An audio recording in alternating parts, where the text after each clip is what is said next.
Hi friends, good evening. Welcome to AVS Civil Service Academy. അപ്പോൾ നമ്മൾ ഇന്നത്തെ session ആരംഭിക്കുകയാണ്. അപ്പോൾ എല്ലാവർക്കും ഒരിക്കൽ കൂടെ നമ്മുടെ സെഷനിലേക്ക് സ്വാഗതം.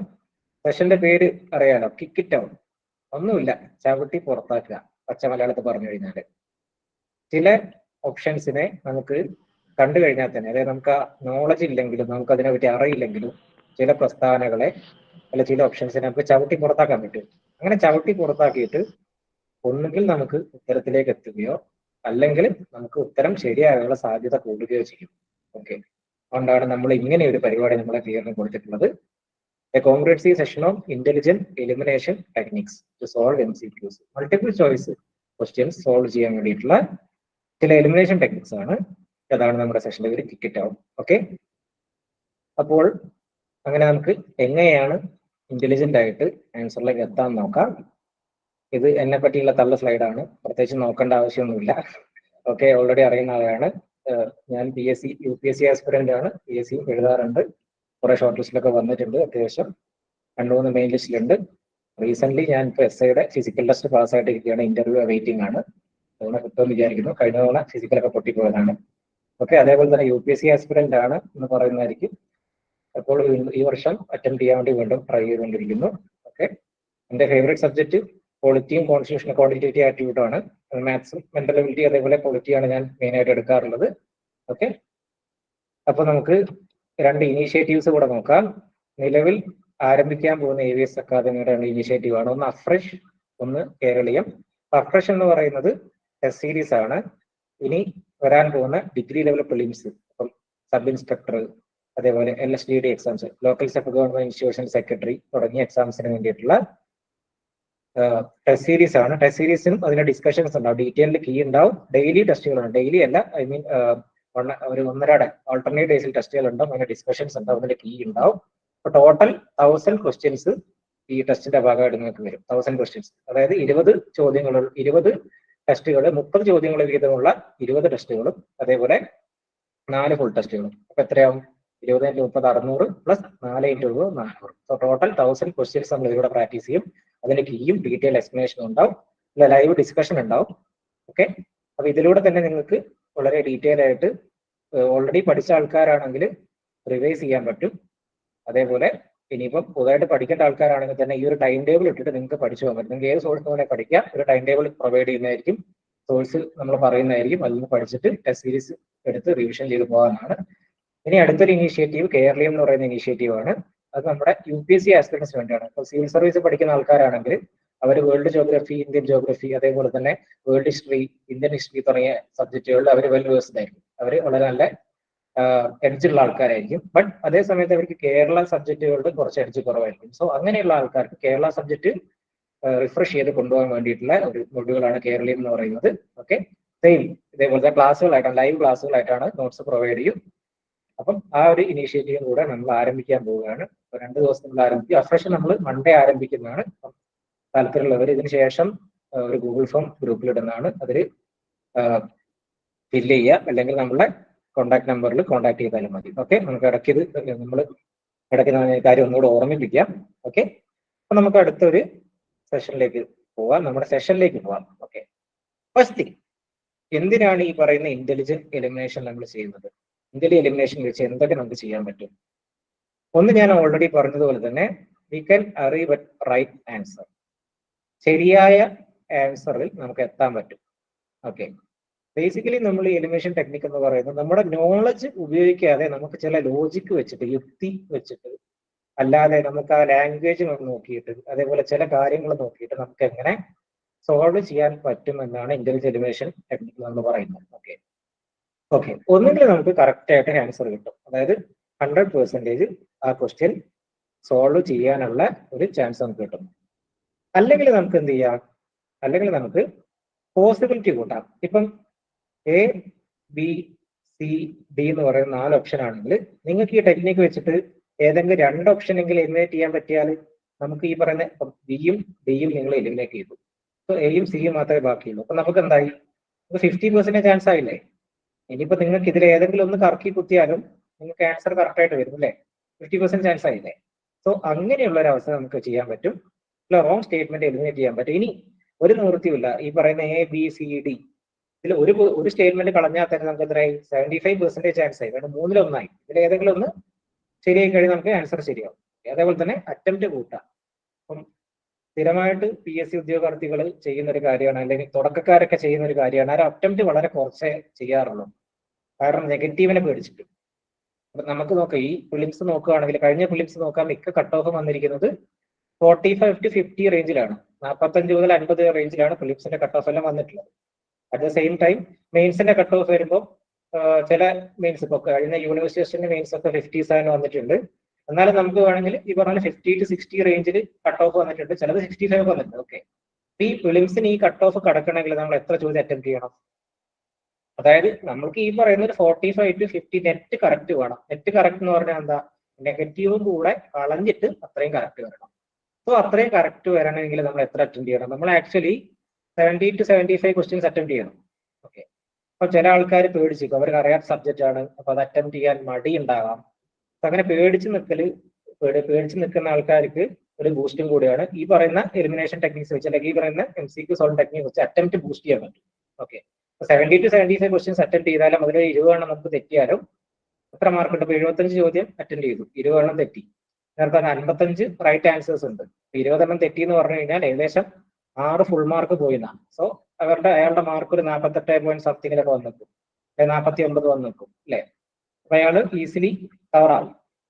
നമ്മൾ അറ്റംപ്റ്റ് കൂടുന്നതനുസരിച്ച് നമുക്ക് ശരിയാവാനുള്ള സാധ്യതയുണ്ട്, തെറ്റാനുള്ള സാധ്യതയുണ്ട്, സത്യമാണ്. അതിന്റെ കൂടെ ശരിയാവാനുള്ള സാധ്യതയുണ്ട്. സോ നമുക്ക് നമ്മുടെ അറ്റംപ്റ്റ് ബൂസ്റ്റ് ചെയ്യാൻ പറ്റും. ഓക്കെ, പിന്നെ ഇതിന്റെ ഏറ്റവും പ്രധാനപ്പെട്ട ഡിസ്ക്ലൈമർ എന്ന് പറയുന്നത്, ഒന്നാമത്തെ കാര്യം, ഇത് ഞാനായിട്ട് കണ്ടുപിടിച്ച ടെക്നിക്കുകളൊന്നുമല്ല, പലരും പലപ്പോഴായിട്ട് കണ്ടുപിടിച്ചതാണ്. പിന്നെ അത് ഞാനൊന്ന് കോംപ്രിഹെൻഡ് ചെയ്ത് കൊണ്ടുവന്നേ ഉള്ളൂ. നോളജ് വെച്ചിട്ട് നിങ്ങൾക്ക് ഒരു ചോദ്യം ശരിയാക്കാൻ പറ്റുമെങ്കിൽ, അഥവാ നിങ്ങൾക്ക് നിങ്ങളുടെ അറിവ് വെച്ചിട്ട്, നിങ്ങളുടെ കഴിവ് വെച്ചിട്ട് ഒരു ചോദ്യം ശരിയാക്കാൻ പറ്റുമെങ്കിൽ നിങ്ങൾ എന്ത് ചെയ്യുക? ആ നോളജിലേക്ക് പോവാം. അത് വെച്ച് ശരിയാക്കാൻ പറ്റാത്ത ചോദ്യങ്ങൾ മാത്രം നിങ്ങൾ ഈ ഏരിയയിലേക്ക് വന്നാൽ മതി, ഈ ടെക്നിക്ക് യൂസ് ചെയ്താൽ മതി. നോളജ് ആണ് ഇമ്പോർട്ടന്റ് എന്ന് പറയുന്നത്. നോളജ് വെച്ച് നിങ്ങൾക്ക് ഒരു ചോദ്യം ശരിയാക്കാൻ പറ്റുന്നുണ്ടെങ്കിൽ അത് ആ രീതിയിൽ തന്നെ പോവാം. ഓക്കെ, ചിലപ്പോൾ നോളജ് വെച്ച് നിങ്ങൾക്ക് അറിയാത്തൊരു ചോദ്യം ഉണ്ടാവും, നിങ്ങൾ ടെക്നിക്ക് വെച്ച് നോക്കുമ്പോൾ ഇത് തെറ്റാണല്ലോ എന്ന് വിചാരിക്കും. പക്ഷെ നിങ്ങളെ നോളജ് ആണ് മുമ്പിൽ വെക്കേണ്ടത്. ഓക്കെ, ഇനി 100% ആക്യുറേറ്റ് അല്ല. ഓക്കെ, അത് ഞാൻ 2 ചോദ്യങ്ങൾ ഇതിൽ ഇട്ടിട്ടുണ്ട്, ഞാൻ കാണിച്ചുതരാം. 100% ആക്യുറേറ്റ് അല്ല. അതിന് പറയാൻ കാരണം എന്ന് വെച്ചാൽ നമ്മളൊരു 10 ചോദ്യങ്ങൾ ശരിയാണെങ്കിൽ നമുക്ക് ചിലപ്പം 8 or 9 എണ്ണം ശരിയാവും. 8 or 9 എണ്ണം ശരിയാവും.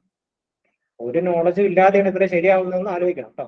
8 or 9 എണ്ണം നമുക്ക് ശരിയാവും 10 ചോദ്യം ചെയ്യുകയാണെങ്കിൽ. ഈ പറയുന്ന ഒരു 2 ചോദ്യം അല്ലെങ്കിൽ മാക്സിമം 3 ചോദ്യം വരെ 10 കേട്ടോ നമുക്ക് തെറ്റാൻ സാധ്യതയുണ്ട്. ഓക്കെ, അത് എല്ലാ ചോദ്യവും നമ്മളങ്ങനെ ശരിയായി കഴിഞ്ഞാൽ പിന്നെ നമ്മൾ ഭയങ്കര സംഭവമായി മാറുമല്ലോ. അപ്പൊ അത്രയ്ക്ക് സംഭവം വേണ്ടി PSC സമ്മതിക്കില്ലല്ലോ. സോ 2 to 3 ചോദ്യങ്ങളൊക്കെ തെറ്റാണ്. 8 or 9 90% ആക്യുറസി എന്തായാലും ഉണ്ടാവും. അത്ര ചോദ്യങ്ങൾ ശരിയാക്കാൻ പറ്റും. ഓക്കെ, ഇനി ഏറ്റവും പ്രധാനപ്പെട്ട കാര്യം എന്ന് പറഞ്ഞാൽ, ഇത് പ്രീവിയസ് ഇയർ ക്വസ്റ്റ്യൻസിന്റെ അനാലിസിസ് വെച്ചിട്ട് നമ്മൾ ഈ മെത്തേഡ് തയ്യാറാക്കിയിട്ടുള്ളത്. നിങ്ങൾ UPSC നോക്കുകയാണ്, സിവിൽ സർവീസ് എക്സാമുകൾ നോക്കുകയാണെങ്കിൽ, ഒരു 2012 മുതലുള്ള പ്രിലിംസ് ക്വസ്റ്റ്യൻസ്, 2020, 2021 വരെയുള്ള പ്രിലിംസ് ക്വസ്റ്റ്യൻസ് നോക്കുകയാണെങ്കിൽ വളരെ ഈസി ആയിട്ട് ഈ പറയുന്ന ടെക്നിക്സ് ഒക്കെ ഉപയോഗിച്ച് സോൾവ് ചെയ്യാൻ പറ്റുന്നതായിരുന്നു. പക്ഷേ UPSC 2022 പാറ്റേൺ മാറ്റി. അതേസമയത്ത് PSCയുടെ പോയിന്റ് ഓഫ് വ്യൂ വരുന്ന സമയത്ത് PSC ആദ്യമായിട്ട് വ്യാപകമായിട്ട് സ്റ്റേറ്റ്മെന്റ് വൈസ് ചോദ്യങ്ങൾ യൂസ് ചെയ്തത് 2020 നടന്ന KS എക്സാമിനാണ്. KS exam. അപ്പം അതിനുശേഷം പിന്നീടും സ്റ്റേറ്റ്മെന്റ് വൈസ് ചോദ്യങ്ങൾ അവർ സ്ഥിരമായിട്ട് യൂസ് ചെയ്യുമ്പോൾ ഇതുപോലത്തെ ടെക്നിക്സ് യൂസ് ചെയ്യാൻ പറ്റുന്ന ചോദ്യങ്ങൾ ആദ്യം കുറവായിരുന്നു. പക്ഷെ ഇപ്പം നടന്നുകൊണ്ടിരിക്കുന്ന ഡിഗ്രി ലെവൽ പ്രിലിംസ്, മെയിൻസ് പരീക്ഷകളിലെല്ലാം ഈ UPSC ക്വസ്റ്റ്യൻസിൽ, പ്രിലിംസ് ക്വസ്റ്റ്യൻസിൽ പണ്ട് UPSC ആസ്പിറൻസ് സോൾവ് ചെയ്യാൻ വേണ്ടി ഉപയോഗിച്ചുകൊണ്ടിരിക്കുന്ന പല ടെക്നിക്കുകളും ഇവിടെ യൂസ് ചെയ്യാൻ പറ്റും എന്ന് നമുക്ക് കാണാവുന്നതാണ്. ഓക്കെ, അങ്ങനെ പ്രീവിയസ് ഇയർ ക്വസ്റ്റ്യൻസ് കൃത്യമായിട്ട് അനലൈസ് ചെയ്ത് ഞാൻ 2021 മുതൽ 2023 വരെ നടന്ന എല്ലാ പ്രിലിംസ് പരീക്ഷകളുടെയും അതേപോലെ മെയിൻസ് പരീക്ഷകളുടെയും ചോദ്യങ്ങളിലൂടെ കടന്നു പോയിട്ടുണ്ട്.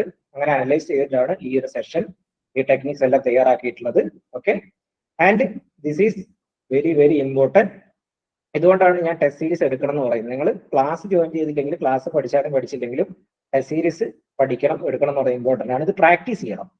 ചോദ്യങ്ങൾ ചെയ്ത് പ്രാക്ടീസ് ചെയ്തതിനു ശേഷം മാത്രമേ നിങ്ങൾ റിയൽ എക്സാമിൽ ഇത് യൂസ് ചെയ്യാൻ പാടുള്ളൂ. ഓക്കെ, ചിലപ്പോൾ നിങ്ങൾക്ക് വർക്കാവുന്ന ലോജിക് ആയിരിക്കില്ല. നിങ്ങളിപ്പോൾ ഒരു ചോദ്യം സോൾവ് ചെയ്യുന്ന ഒരു മെത്തേഡ് ഉണ്ടാവും, ആ മെത്തേഡിലായിരിക്കില്ല വേറൊരാൾ സോൾവ് ചെയ്യുന്നുണ്ടാവാം. സോ നിങ്ങൾക്ക് ഇങ്ങനെ സോൾവ് ചെയ്യാൻ പറ്റുന്നുണ്ടോ, ഈ ടൈപ്പ് ചോദ്യങ്ങളൊന്നും ചെയ്യാൻ പറ്റുന്നുണ്ടോ, നിങ്ങൾ ആദ്യം പ്രാക്ടീസ് ചെയ്തതിന് ശേഷം മാത്രമേ നിങ്ങൾ അപ്ലൈ ചെയ്യാൻ പാടുള്ളൂ. അതാണ് വളരെ ഇമ്പോർട്ടന്റ് ആയിട്ടുള്ള ഒരു കാര്യം. പിന്നെ ക്വസ്റ്റ്യൻ പേപ്പർ ചെയ്തതിന് ശേഷം നിങ്ങൾ ടെസ്റ്റ് സീരീസ് എടുക്കണം, അല്ലെങ്കിൽ മോഡൽ ക്വസ്റ്റ്യൻ നോക്കുകയാണ്. അതിനുശേഷം നിങ്ങൾ ആ ചോദ്യം ശരിയാക്കി കഴിഞ്ഞാൽ നിങ്ങളുടെ വർക്ക് തീർന്നു എന്ന് വിചാരിക്കരുത്. അതിനുശേഷം ആ ക്വസ്റ്റ്യൻ കറക്റ്റ് ആയിട്ട് പഠിച്ച് മനസ്സിലാക്കി അതുമായിട്ട് ബന്ധപ്പെട്ട ഫാക്ടുകളുടെ റാങ്ക് ഫയലിൽ നിന്നോ സ്റ്റാൻഡേർഡ് ബുക്കുകളിൽ നിന്നോ ഗൂഗിൾ നോക്കിയോ നിങ്ങൾ പഠിക്കാൻ നോക്കണം. ഇനി അഥവാ തെറ്റിപ്പോയി കഴിഞ്ഞാൽ എന്തുകൊണ്ട് തെറ്റി, അത് എന്തുകൊണ്ട് ശരിയാക്കാൻ പറ്റും എന്ന രീതിയിലുള്ള കാര്യങ്ങൾ പഠിക്കണം. ചെയ്താൽ മാത്രമേ ഒരു ടെസ്റ്റ് സീരീസ് അല്ലെങ്കിൽ ഒരു മോഡൽ ക്വസ്റ്റ്യൻ നിങ്ങൾ നോക്കുന്ന ഒരു പ്രോസസ്സ് കംപ്ലീറ്റ് ആവുള്ളൂ. ഓക്കെ, ഇനി നമ്മളുടെ വളരെ ഇമ്പോർട്ടന്റ് ആയ ഈ സെഗ്മെന്റിന്റെ ഈ സെഷന്റെ ഫസ്റ്റ് സെഗ്മെന്റിലേക്ക് കിടക്കുകയാണ്. Segment 1, rotten eggs and bull's eyes. മലയാളത്തിൽ പറയുകയാണെങ്കിൽ ചീമുട്ടകളും ബുൾസൈസും. ബുൾസൈസിന് മലയാളം എനിക്കറിയില്ല, ഇനി കാളക്കണ്ണെന്നൊക്കെ വേണേൽ പറയാം. സംഗതി ഇതാണ്, അറിയാലോ. അപ്പൊ ചീമുട്ട എന്ന് പറഞ്ഞാൽ ആർക്കും ഇഷ്ടമല്ല. അയ്യേ, നമ്മുടെ ചീമുട്ട ഉണ്ടെങ്കിൽ നമ്മളെ ഫ്രിഡ്ജിലെ കിടക്കി ഈ മുട്ട ചീഞ്ഞ് കഴിക്കും, നമ്മൾ എന്ത് ചെയ്യാം, ഇതെടുത്ത് പുറത്ത് കളയും. സെയിം വേ നമ്മൾ എടുത്ത് പുറത്ത് കളയേണ്ട കുറച്ച് കാര്യങ്ങളാണ് ഈ പറയുന്ന റോട്ടനെക്സ് എന്ന് പറയുന്നത്. എന്താ ഞാൻ പറഞ്ഞുതരാം. അല്ല, ബുൾസൈസ് എന്താ? ബുൾസൈ എല്ലാവർക്കും ഇഷ്ടമല്ലേ അല്ലേ? ഇനിയിപ്പോ വെജിറ്റേറിയൻ ആൾക്കാരുണ്ടെങ്കിൽ എന്നോട് ക്ഷമിക്കുക, എനിക്ക് ബുൾസൈ വലിയ ഇഷ്ടമാണ്, അതുകൊണ്ടാണ് അവിടെ വെച്ചത്. ഓക്കെ, ഒരു ആൾക്കാരുണ്ടെങ്കിൽ ക്ഷമിക്കുക.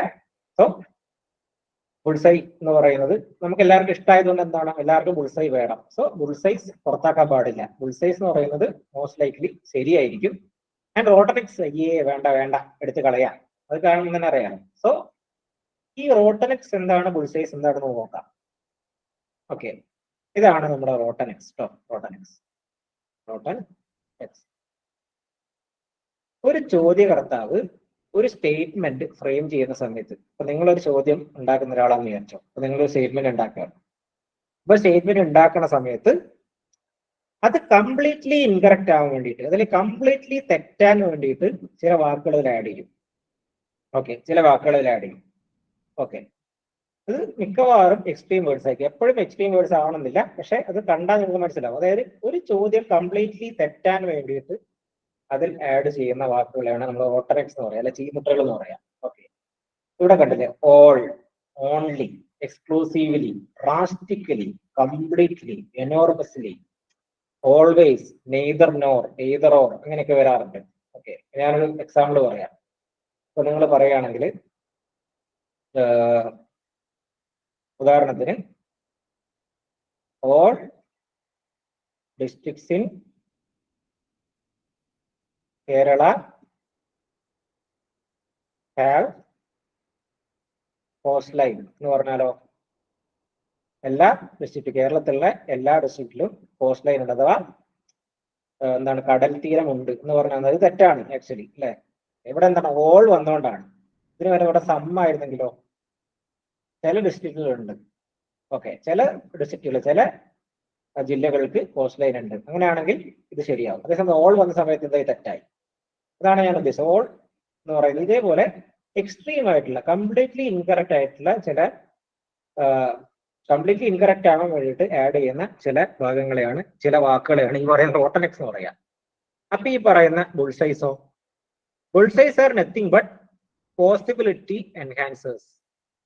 ഒരു സ്റ്റേറ്റ്മെന്റ് ശരിയാണ് എന്ന് സാധ്യതയുള്ള, ശരിയാവാം എന്ന് സാധ്യതയുള്ള കുറച്ച് വാക്കുകൾ അതിനകത്തുണ്ടാവും. അപ്പൊ ഞാൻ നേരത്തെ ഇവിടെ ഓൾ മാറ്റിയിട്ട് ഇവിടെ ഞാൻ സം ചേർത്തു, അല്ലെ? സം. ഓക്കെ, സം ഡിസ്ട്രിക്ട്സ്, ചില ഡിസ്ട്രിക്ട്സിൽ ആയേക്കാം, അല്ലെ? അതേപോലെ തന്നെ മോസ്റ്റ് എന്ന് പറഞ്ഞാൽ എന്താ, മോസ്റ്റ് ഡിസ്ട്രിക്ട്. ഇപ്പൊ കേരളത്തില് 9 ജില്ലകളെ കടത്തിയിട്ടുണ്ട്. അപ്പൊ most districts in Kerala having coastal line എന്ന് പറഞ്ഞാൽ ശരിയാണ്. സെയിം വേ ഇവിടെ പോസിബിലിറ്റി എൻഹാൻസ്ഡ് ആണ്. അതായത് ഇങ്ങനത്തെയുള്ള സ്റ്റേറ്റ്മെന്റ്സ്, ഈ വേർഡ്സ് എന്താണ്, അത് എപ്പോഴെങ്കിലും സംടൈംസ് അത് കറക്റ്റ് ആയിരിക്കും, അല്ലെ? മോസ്റ്റ് കേസസ്, പ്രധാനപ്പെട്ട കേസുകളൊക്കെ അത് കറക്റ്റ് ആയിരിക്കും. അതേപോലെ തന്നെ ഒരു പോസിറ്റീവ് സ്റ്റേറ്റ്മെന്റ് ആണ്, ഇത് നോക്കണം കേട്ടോ. പോസിറ്റീവ് സ്റ്റേറ്റ്മെന്റ് ഇപ്പൊ വളരെ പോസിറ്റീവ് ആയിട്ടുള്ള സ്റ്റേറ്റ്മെന്റ് ആണ്. ഇതുപോലത്തെ പല സ്റ്റേറ്റ്മെന്റ് നമ്മളിപ്പോ കാണും. ഓക്കെ, ഒരു പോസിറ്റീവ് സ്റ്റേറ്റ്മെന്റ് ആണെങ്കിൽ അത് കറക്റ്റ് ആവാനുള്ള സാധ്യത കൂടുതലാണ്. ഓക്കെ, ഫസ്റ്റ് തിങ് എന്ന് പറഞ്ഞത് ഇതേപോലുള്ള statements, most of the, can be, might be, may be, some are, generally, usually, would be, largely, gradually, അങ്ങനെ കുറച്ച് ജനറൽ ആയിട്ട് ഇത് ശരിയാവാനുള്ള സാധ്യത കൂടുതലാണ്. So these are called possibility enhancers or we call it bullseye. Okay, so rotten എക്സും ബുൾസൈസും identify ചെയ്യുക, കണ്ടുപിടിക്കുക എന്നുള്ളതാണ് നിങ്ങളുടെ ആദ്യത്തെ ടാസ്ക് എന്ന് പറയുന്നത്. ഓക്കെ, ഇനിയിപ്പോ എല്ലാവരും നിങ്ങളെ ചാറ്റ് ബോക്സ് ഓപ്പൺ ചെയ്തിരിക്കുക, നമ്മൾ ചോദ്യങ്ങൾ ചെയ്യാൻ തുടങ്ങുകയാണ്. ഓക്കെ, എന്താണ് റോട്ടൺ എക്സ് മനസ്സിലായല്ലോ? All, only, exclusively, drastically, completely, enormously, exclusively, always, neither, nor, either, or തുടങ്ങിയ extreme words that are used to make a sentence completely incorrect. പൂർണ്ണമായിട്ടും തെറ്റാവാൻ വേണ്ടിയിട്ട് ചോദ്യകർത്താവ് അല്ലെങ്കിൽ ക്വസ്റ്റ്യൻ പ്രിപ്പയർ ചെയ്യുന്ന ആള് യൂസ് ചെയ്യുന്ന കുറച്ച് വാക്കുകളാണ് റോട്ടൺ എക്സ്. റോട്ടൺ എക്സിന് എടുത്ത് പുറത്തു കഴിഞ്ഞാൽ ഇങ്ങനത്തെ സ്റ്റേറ്റ്മെന്റ് എന്തായിരിക്കും? മിക്കവാറും തെറ്റായിരിക്കും. റോട്ടൺ എക്സിന് എടുത്ത് പുറത്തു കഴിഞ്ഞാൽ നമുക്ക് ആൻസർ കിട്ടും. ഇനി പറയുന്ന ബുൾസൈ അഥവാ ബുൾസൈസ് എന്ന് പറയുന്ന പോസിബിലിറ്റി എൻഹാൻസേഴ്സ് ആണ്. ഇത്തരം വാക്കുകൾ ഒരു സ്റ്റേറ്റ്മെന്റിൽ വരികയാണെങ്കിൽ അത് ശരിയാവാനുള്ള സാധ്യത വളരെയേറെ കൂടുതലാണ്. അപ്പൊ ഇത്തരം വാക്കുകളുടെ സെന്റൻസുകൾ മിക്കവാറും ശരിയായിരിക്കും. ആ സ്റ്റേറ്റ്മെന്റ് വെച്ചുള്ള ഓപ്ഷൻസ് നമ്മൾ കണ്ടുപിടിക്കാം. ഓക്കെ, ഇതാണ് രണ്ട് ടൈപ്പ് വാക്കുകൾ, റോട്ടൺ എക്സും ബുൾസൈയും. അപ്പൊ നമുക്ക് ഇത് വെച്ചിട്ട് ചോദ്യങ്ങൾ പ്രാക്ടീസ് ചെയ്യാം. ധാരാളം ചോദ്യങ്ങൾ വന്നിട്ടുണ്ട്. ഒരു 50% ക്വസ്റ്റ്യൻസ്, അതായത് വെറുതെ അല്ല, അതായത് ഇതുവരെ ചോദിച്ച പ്രിലിംസിലും മെയിൻസിലും കൂടെ 50% ചോദ്യങ്ങൾ നമുക്ക് GK വരുന്ന 50% ചോദ്യങ്ങൾ നമുക്ക് ഇങ്ങനെ ചെയ്യാൻ പറ്റുന്നതാണ്. ഓക്കെ, മിക്ക ചോദ്യങ്ങൾ ഞാനിവിടെ കൊണ്ടുവന്നിട്ടുണ്ട്. ഈ ഒരു ചോദ്യം നിങ്ങൾക്ക് ചെയ്യാൻ പറ്റുമോ നോക്കാം കേട്ടോ. ചോദ്യം വായിച്ചിട്ട് ഞാനൊരു 1 മിനിറ്റ് സമയം തരാം, 1 മിനിറ്റ് 2 മിനിറ്റ് സമയം തരാം. ഫസ്റ്റ് ക്വസ്റ്റ്യൻ ഇതാണ്. നിങ്ങൾ ചാറ്റ് ബോക്സിൽ നിങ്ങൾ ഓപ്ഷൻ മാത്രം ഇട്ടാൽ മതി. ഓക്കെ, പിന്നെ ഡിഗ്രി ലെവൽ പരീക്ഷ എഴുതുന്നവരെ പ്രത്യേക ശ്രദ്ധയ്ക്ക്, നിങ്ങൾ ഇംഗ്ലീഷ് ക്വസ്റ്റ്യൻസ് ഇംഗ്ലീഷ് ഭാഗങ്ങൾ വായിക്കാൻ വേണ്ടിയിട്ട് കൂടുതൽ ശ്രദ്ധിക്കുക കേട്ടോ. ഇംഗ്ലീഷിന്റെ ക്വസ്റ്റ്യൻസ് വായിക്കാൻ വേണ്ടിയിട്ട്, കാരണം എന്തെങ്കിലും പ്രശ്നങ്ങൾ ഉണ്ടായി കഴിഞ്ഞാൽ നമ്മൾ ഓൾറെഡി പറഞ്ഞിട്ടുണ്ട്, ഇംഗ്ലീഷ് ചോദ്യങ്ങൾ, ഇംഗ്ലീഷ് പരിഭാഷയായിരിക്കും മുന്നിൽ നിൽക്കുക എന്ന് പറഞ്ഞിട്ടുണ്ട്. പിന്നെ ഇത്തരം കാര്യങ്ങൾ നമുക്ക് എളുപ്പത്തിൽ അപ്ലൈ ചെയ്യാൻ പറ്റുന്നതും ഇംഗ്ലീഷ് പരിഭാഷയിലാണ്. പിന്നെ കറക്റ്റ് ആയിട്ട് ആക്യുറേറ്റ് ആയിട്ട് വാക്കുകൾ കൊടുക്കുന്നു, പ്രിസൈസ് ആയിട്ടുള്ള വാക്കുകൾ കൊടുത്തിരിക്കുന്നതും ഇംഗ്ലീഷ് പരിഭാഷയിലാണ്. ഓക്കെ, സിമ്പിൾ ഇംഗ്ലീഷ് ആണ്, വലിയ ടഫ് ഇംഗ്ലീഷ് ഒന്നും PSC അങ്ങനെ യൂസ് ചെയ്യാറില്ല. So stick on to English side, English translation വായിക്കാൻ ശ്രമിക്കുക എപ്പോഴും. ഇതൊന്നും ചെയ്യാൻ പറ്റുമോ നോക്കൂ.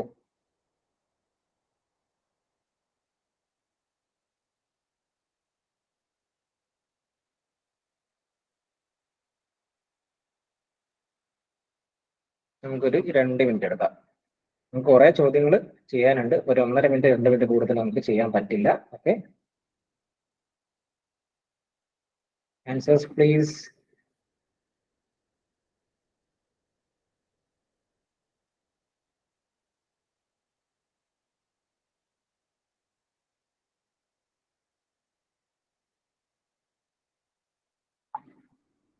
ഞാൻ നിങ്ങളുടെ ആൻസർ നോക്കുന്നുണ്ടാണ്, ഇടയ്ക്ക് നിങ്ങളെ നോക്കി നോക്കാൻ പറ്റാത്തത്. ഇത് ചാറ്റിൽ വരുന്ന ആൻസേഴ്സ്. ഓക്കെ,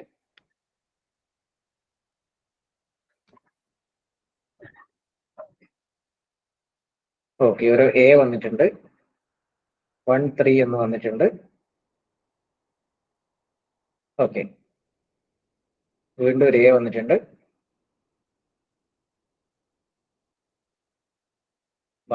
1-3 എന്ന് വന്നിട്ടുണ്ട്. ഈ 1-3 പറഞ്ഞവരൊക്കെ ചിലപ്പം ഞാൻ പറഞ്ഞുതരാം, ശരി ആവാൻ സാധ്യതകൾ നോക്കിയിട്ടായിരിക്കും ഞാൻ പറഞ്ഞുതരാം. ഓക്കെ, നമുക്ക് കുറച്ച് ആൻസേഴ്സ് വരുന്നുണ്ട്, നോക്കാം. ശ്രീകുമാർ പറഞ്ഞു, നന്ദകുമാർ, പുതിയ അമ്പർണ, വർദ്ധ അപ്പൊ പറഞ്ഞിട്ടുണ്ട്, വിഷ്ണു പറഞ്ഞിട്ടുണ്ട്. ഓക്കെ, അപ്പൊ നോക്കാം. യാസിർ കറക്റ്റ് ആണ് ആക്ച്വലി. നമുക്ക് ആൻസർ നോക്കാം. First, consider the following and identify the incorrect statements or statements. ഇതാരും ശ്രദ്ധിച്ചിട്ടുണ്ടായിരുന്നോ? ഇൻകറക്റ്റ് ആണ് ചോദിച്ചിരിക്കുന്നത്, കറക്റ്റ് അല്ല, തെറ്റായതാണ് ചോദിച്ചിട്ടുള്ളത്. Incorrect statements. Okay, first thing, the upper chamber of Indian parliament is A permanent house. എന്തിനെ പറ്റിയാണ്? രാജ്യസഭയെ പറ്റിയാണ് ചോദ്യം വന്നിരിക്കുന്നത്. Okay, incorrect statement. Okay, upper chamber of Indian parliament ഏതാ? രാജ്യസഭയാണ്. ഓക്കെ, നമുക്ക് ഫാക്ട് വേണ്ട, ഫാക്ട് നമുക്ക് അറിയാം, പോട്ടെ, നമുക്ക് പിന്നെ വരാം. ഇവിടെ നോക്കാം. All the members of Rajya Sabha are elected on the basis of proportional representation. All നമ്മളോട് വട്ടിട്ട് നോക്കാം. ഇതിൽ 2 കാര്യങ്ങളുണ്ട്. എന്താന്ന് പറഞ്ഞു കഴിഞ്ഞാല്, ചിലപ്പോൾ ഈ പറയുന്ന ഓൾ, ഞാൻ പറഞ്ഞില്ല 100% ആക്യുറേറ്റ് അല്ല, ചിലപ്പോൾ ഈ പറയുന്ന ഓൾ എന്ന് പറയുന്ന സെന്റൻസ് അല്ലെങ്കിൽ സ്റ്റേറ്റ്മെന്റ് ചിലപ്പോൾ ശരിയാവാൻ സാധ്യതയുണ്ട്. പക്ഷെ നിങ്ങൾ എന്ത് ചെയ്യണം, അതിനോട് ആ ലോജിക് കൂടെ നോക്കണം.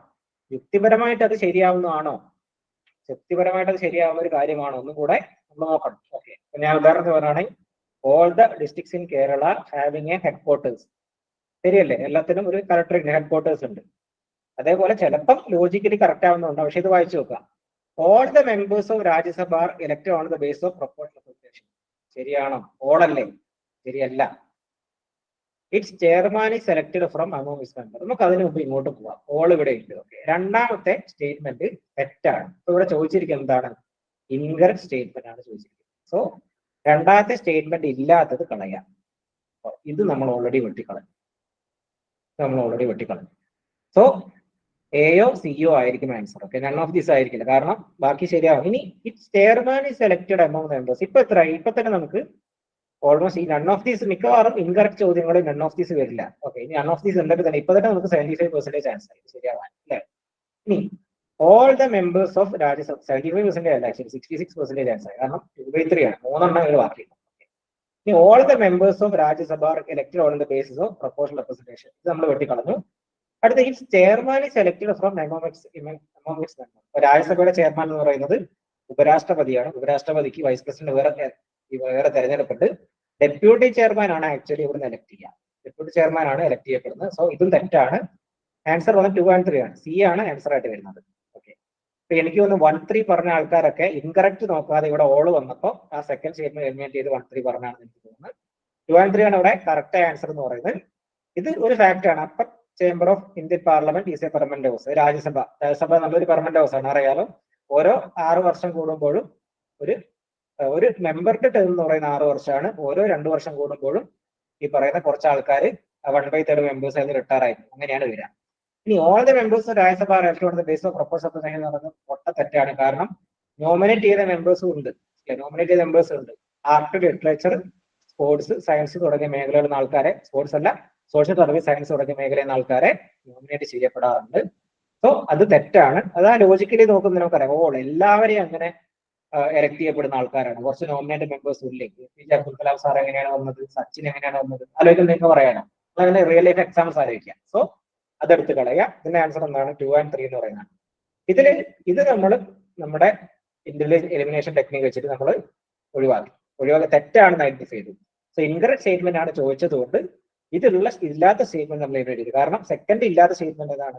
ഒരിക്കലും ഈ പറയുന്ന 2 and 3 1 and 3 ആവില്ല. കാരണം 2 എന്തായാലും തെറ്റായതുകൊണ്ട് 2 അതിനകത്ത് വേണം. സോ 2 സ്റ്റേറ്റ്മെന്റ് മാത്രമേ എഴുതി നോക്കി. Chairman elected from members. Chairman എന്ന് പറയുന്നത് ആക്ച്വലി ഡെപ്യൂട്ടി ചെയർമാൻ ആണ് മെമ്പേഴ്സ് തെരഞ്ഞെടുക്കപ്പെടുന്ന. ചെയർമാൻ എന്ന് പറയുന്നത് ഉപരാഷ്ട്രപതിയാണ്. രാജ്യസഭയുടെ ചെയർമാൻ എന്ന് പറയുന്നത് ഒരു ഫാക്ട് ആണ്. ഓക്കെ, ഇനി അല്ലെങ്കിൽ ഈ ഫസ്റ്റ് സ്റ്റേറ്റ്മെന്റ് ശരിയാണെന്ന് നിങ്ങൾക്ക് അറിഞ്ഞാലും അപ്പർ ചെയർമാൻ ആണ്. അപ്പർ ചേംബർ എന്ന് പറയുന്നത് രാജ്യസഭ ഒരു പെർമനന്റ് ഹൗസ് ആണെന്ന് അറിഞ്ഞാലും ഏതെങ്കിലും ഒരു കാര്യം അറിയെങ്കിൽ നിങ്ങൾക്ക് ഈ ചോദ്യം ശരിയാക്കാൻ പറ്റും. സോ ഇതാണ് ഫസ്റ്റ് ചോദ്യം എന്ന് പറയുന്നത്. കുറെ ആൾക്കാർ ശരിയാക്കിയിട്ട് വെരി ഗുഡ്. അടുത്ത ചോദ്യം നിങ്ങൾ നോക്കാം. ഓക്കെ, ഇതൊന്ന് ആലോചിച്ചിട്ട് ശരിയാക്കാവുന്നതാണ്. ഇതിൽ നേരത്തെ പറഞ്ഞ പോലെ ഒരു 100% റോട്ടൺ എഗോ ഒരു പോസിബിലിറ്റി എൻഹാൻസർ ഇതിനകത്തില്ല. ഒരു ചീമുട്ടയോ ഒരു ബുൾസയോ ഇതിനകത്തില്ല. നോക്കാം.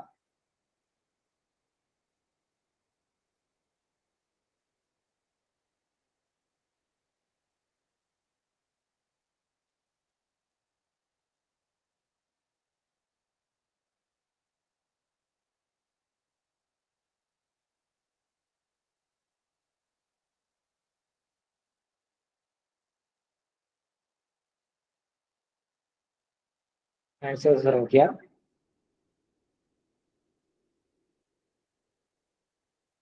ഇനി ഉത്തരം കിട്ടിയില്ലെങ്കിലും ഏത് സ്റ്റേറ്റ്മെന്റിലാണ് പ്രശ്നമുണ്ടെന്ന് നിങ്ങൾക്ക് തോന്നുന്നത് അതെങ്കിലും പറയാം കേട്ടോ. ഈ സ്റ്റേറ്റ്മെന്റ് പ്രശ്നമുണ്ട് സാറേ, അത് പറയാം. അങ്ങനെയെങ്കിലും നിങ്ങൾക്ക് പറയാം ഈ സ്റ്റേറ്റ്മെന്റ് ആണ് പ്രശ്നം. ഓക്കെ, ഒന്ന് വായിച്ചു നോക്കൂ.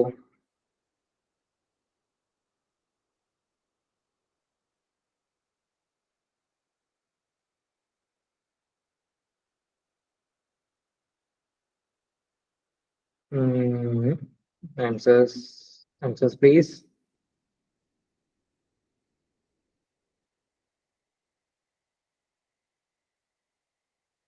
ഡിഗ്രി ഫിലിംസ് സ്റ്റേജ് 2 2021 സ്റ്റേജ് 2 ചോദിച്ച ചോദ്യമാണ്.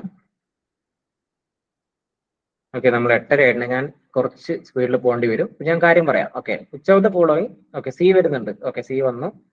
ഞാൻ പറയാം ഇതിന്റെ ആൻസർ എന്ന് പറഞ്ഞാൽ which of the following statement true about social reform movement in Kerala. Okay, so കേരളത്തിലെ സോഷ്യൽ റിഫോം മൂവ്മെന്റ്, അതായത് സാമൂഹ്യ നവോത്ഥാന പ്രസ്ഥാനങ്ങളെ പറ്റിയാണ് ചോദ്യങ്ങൾ വന്നിരിക്കുന്നത്. It was initiated and led by the middle class under the influence of western ideas.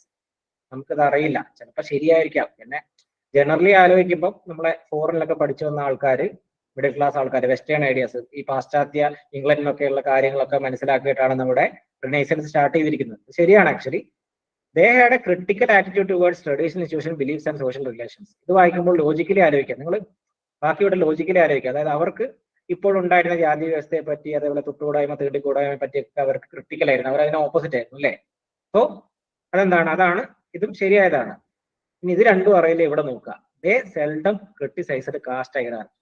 ഈ seldom എന്ന വാക്ക്, സെൽഡം ആക്ച്വലി ഒരു നെഗറ്റീവ് വേർഡാണ്. ഞാൻ നേരത്തെ പറഞ്ഞ ഒരു പോസിറ്റീവ് സെന്റൻസ് ആണെങ്കിൽ അത് ശരിയാവാൻ സാധ്യതയുണ്ട്, നെഗറ്റീവ് ആണെങ്കിൽ തെറ്റാൻ സാധ്യതയുണ്ട്. അപ്പൊ ഇത് നിങ്ങൾ ഇതിന്റെ അർത്ഥം ആലോചിക്കുകയാണെങ്കിൽ ദേ സെൽഡം ക്രിട്ടിസൈസ്ഡ് കാസ്റ്റ് ഹൈറാർക്കി, അതിന്റെ അർത്ഥം എന്ന് പറഞ്ഞാൽ അവർ ജാതി വ്യവസ്ഥയെ ചോദ്യം ചെയ്തില്ല, അല്ലെ അവർ ജാതി വ്യവസ്ഥയെ ക്രിട്ടിസൈസ് ചെയ്തില്ല എന്നാണ്.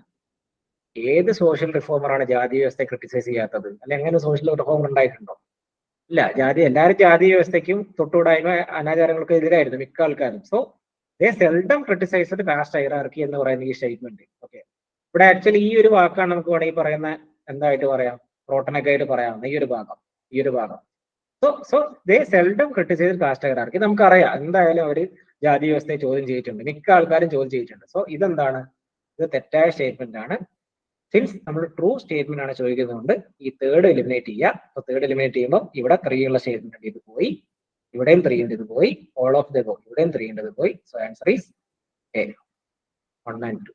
ഓൺലി 1 and 2 ആണ്. ഓക്കെ, ദേ seldom criticised caste hierarchy.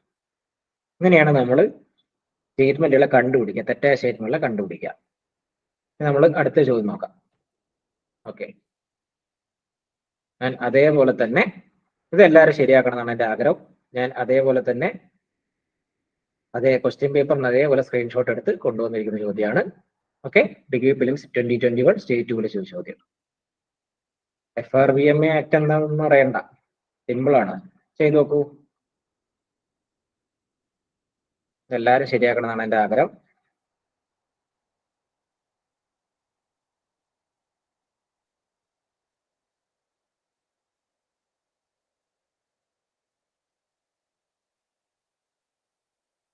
Okay,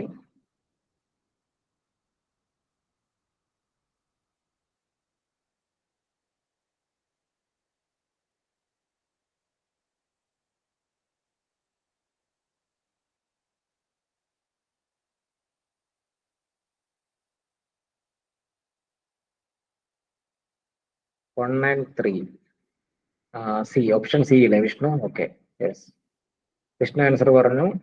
എല്ലാവരും ആൻസർ വരട്ടെ.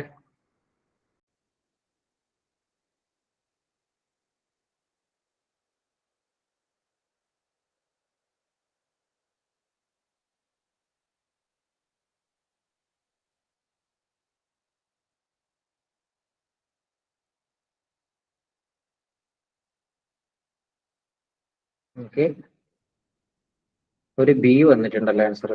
യാസിർ PK കൊടുക്കുന്നു, നോക്കാം. മുഹമ്മദ് റിനാസിന്റെ വക സി വന്നിട്ടുണ്ട്. ഓക്കെ, സി വന്നിട്ടുണ്ട് വെറുതെയുടെ വക, വെരി ഗുഡ്. ഓക്കെ, 2-3 ആൻസേഴ്സ് കൂടെ ഞാൻ പ്രതീക്ഷിക്കുന്നു. അതേ സമയമല്ല, ഒരു 30 seconds.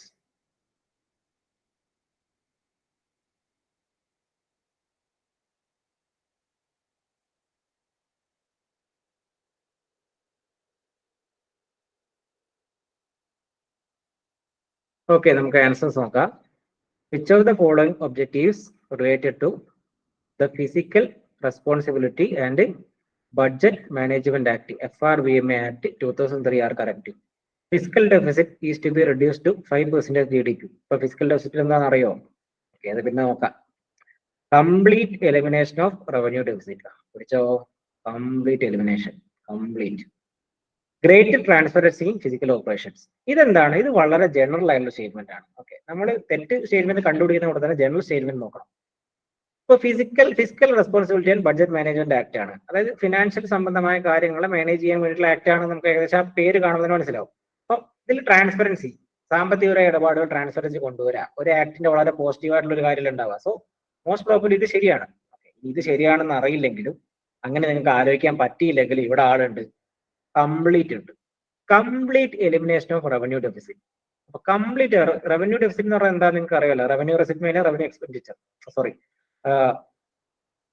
ആ ഒരു സംഭവമാണ്. റവന്യൂ എക്സ്പെൻഡിച്ചറും റവന്യൂ റെസിപ്റ്റും തമ്മിലുള്ള ഡിഫറൻസിനെയാണ് ഈ പറയുന്ന റവന്യൂ ഡെഫിസിറ്റ് എന്ന് പറയാം. ഓക്കെ, അത് നമ്മൾ എക്കണോമിക് ടേമാണ്, നമുക്ക് അത് അറിയണമെന്നില്ല. പക്ഷേ റവന്യൂ ഡെഫിസിറ്റ് കംപ്ലീറ്റ് എലിമിനേറ്റ് ചെയ്യാം. അല്ലേ പോട്ടെ, എന്തെങ്കിലും ഒരു കാര്യം കംപ്ലീറ്റ് അത് എലിമിനേറ്റ് ചെയ്യാം. കൺട്രോൾ ചെയ്യാന്നൊക്കെ പറയാൻ പറ്റും, മാക്സിമം കൺട്രോൾ ചെയ്യാന്നൊക്കെ പറയാം. പക്ഷേ ഇങ്ങനെ ഒരു പ്രൊവിഷൻ ഉണ്ടാവാൻ ഒരു സാധ്യതയും ഇല്ല. ഇത് കേൾക്കുമ്പോൾ നിങ്ങൾക്ക് അറിയാം വളരെ നെഗറ്റീവ് ഒരു സെന്റൻസ് ആണ്. ഇതേപോലെ ഒരു റോട്ടൻ എഗ് ഇവിടെ കിടക്കുന്നുണ്ട് അല്ലെ, ഒരു റോട്ടൻ എഗ് ഇവിടെ കിടക്കുന്നുണ്ട്. സോ അവനെ എടുത്ത് കളയാം.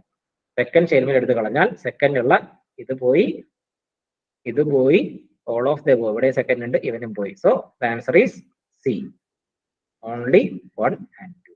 Sorry, only 1 and 3. ഓക്കെ, നിങ്ങൾക്ക് ആൻസർ മനസ്സിലായല്ലോ അല്ലേ? ഇതാണ് അതിന്റെ മെത്തേഡ് എന്ന് പറയുന്നത്. വെരി ഗുഡ്, നിങ്ങൾ എല്ലാവരും ശരിയാക്കിയിട്ടുണ്ട്. ഈ ചോദ്യം നോക്കാം. അടുത്ത ചോദ്യം വേഗം ചെയ്തോളൂ, ഇത് എല്ലാവർക്കും ശരിയാക്കാൻ പറ്റുന്നതാണ്.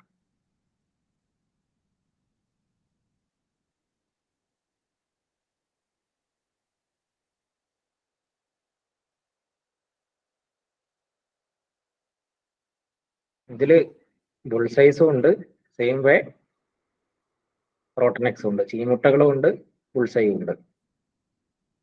അപ്പൊ നിങ്ങൾക്ക് ലോജിക്ക് വെച്ചിട്ട് ഒന്ന് ആലോചിച്ച് ശരിയാക്കേണ്ടി വരും.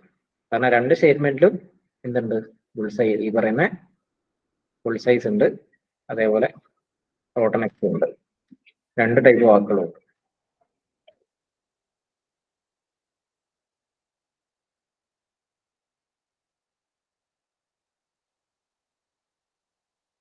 വർദ്ധയുടെ ഒരു ആൻസർ വന്നിട്ടുണ്ട്.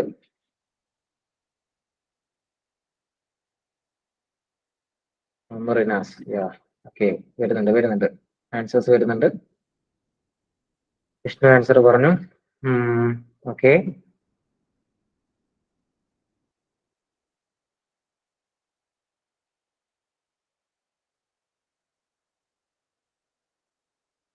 Okay,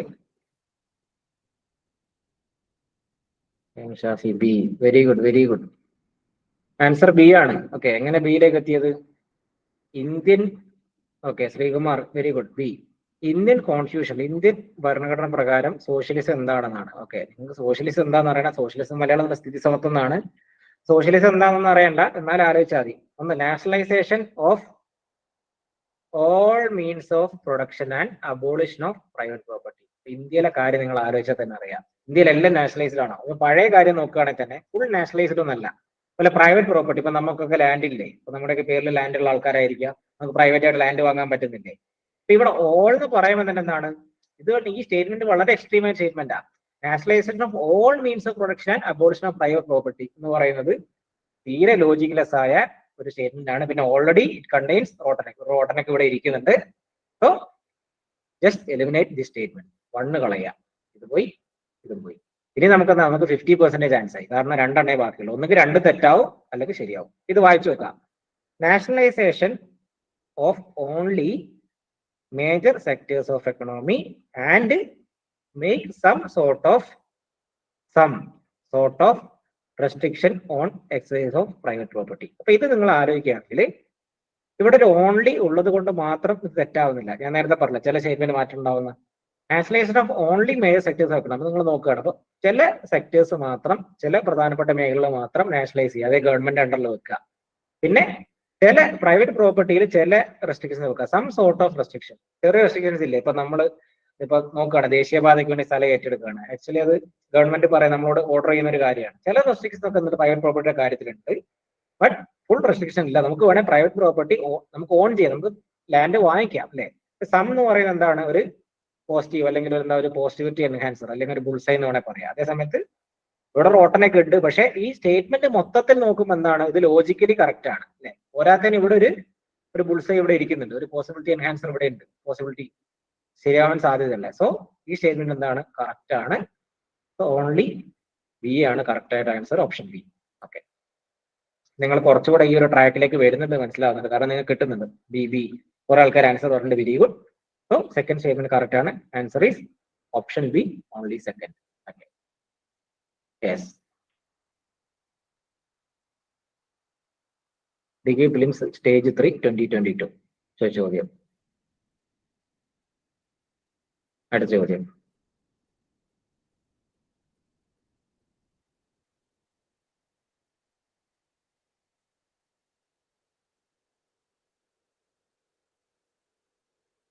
Okay, correct about Weber's ideal type of order. Or of the above, Renas, Muhammad Renas പറഞ്ഞിട്ടുണ്ട്. നെക്സ്റ്റ് നോക്കാം.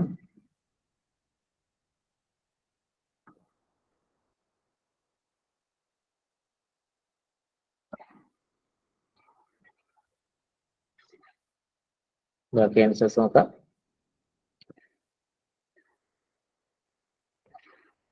സി വന്നിട്ടുണ്ട് 1, 3 and 4.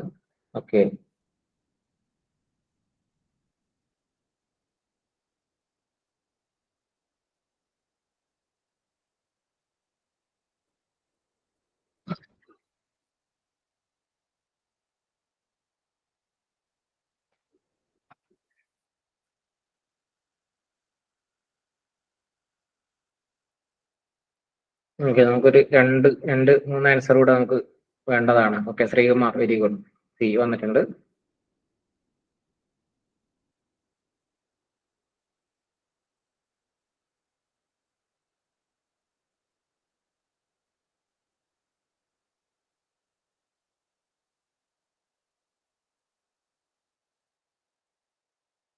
ഓക്കെ, നമുക്ക് നോക്കാം അല്ലെ. Correct about വെബേഴ്സ് ideal type of bureaucracy. ഇത് ഞാൻ എഴുതിയ പരീക്ഷയാണ്. എനിക്ക് ഇപ്പോഴും അറിയില്ല ആരാണ് paper. Okay, ideal type of bureaucracy. Ideal.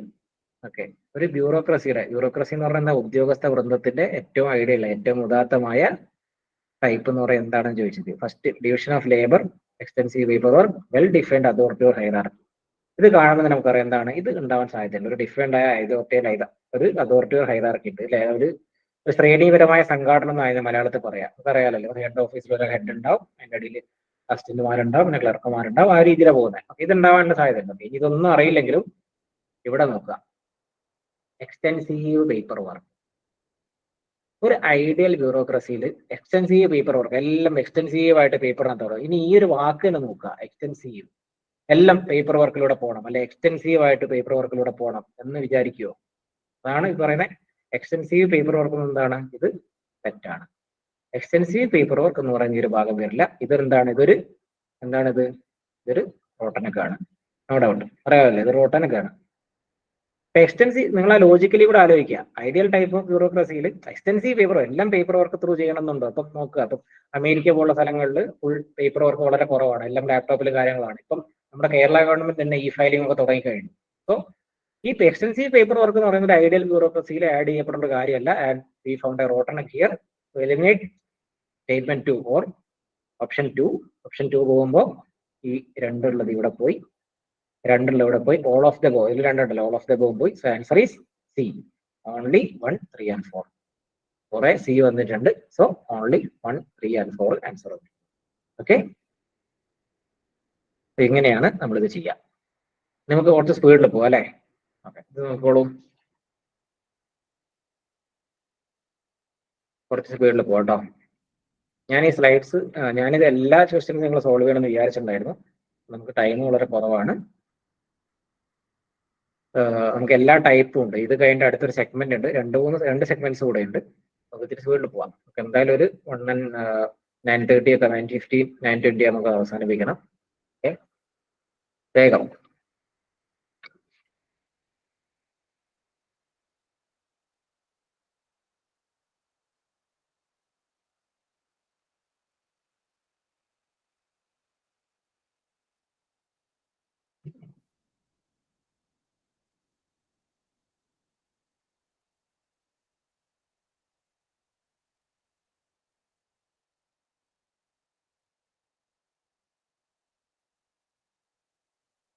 D.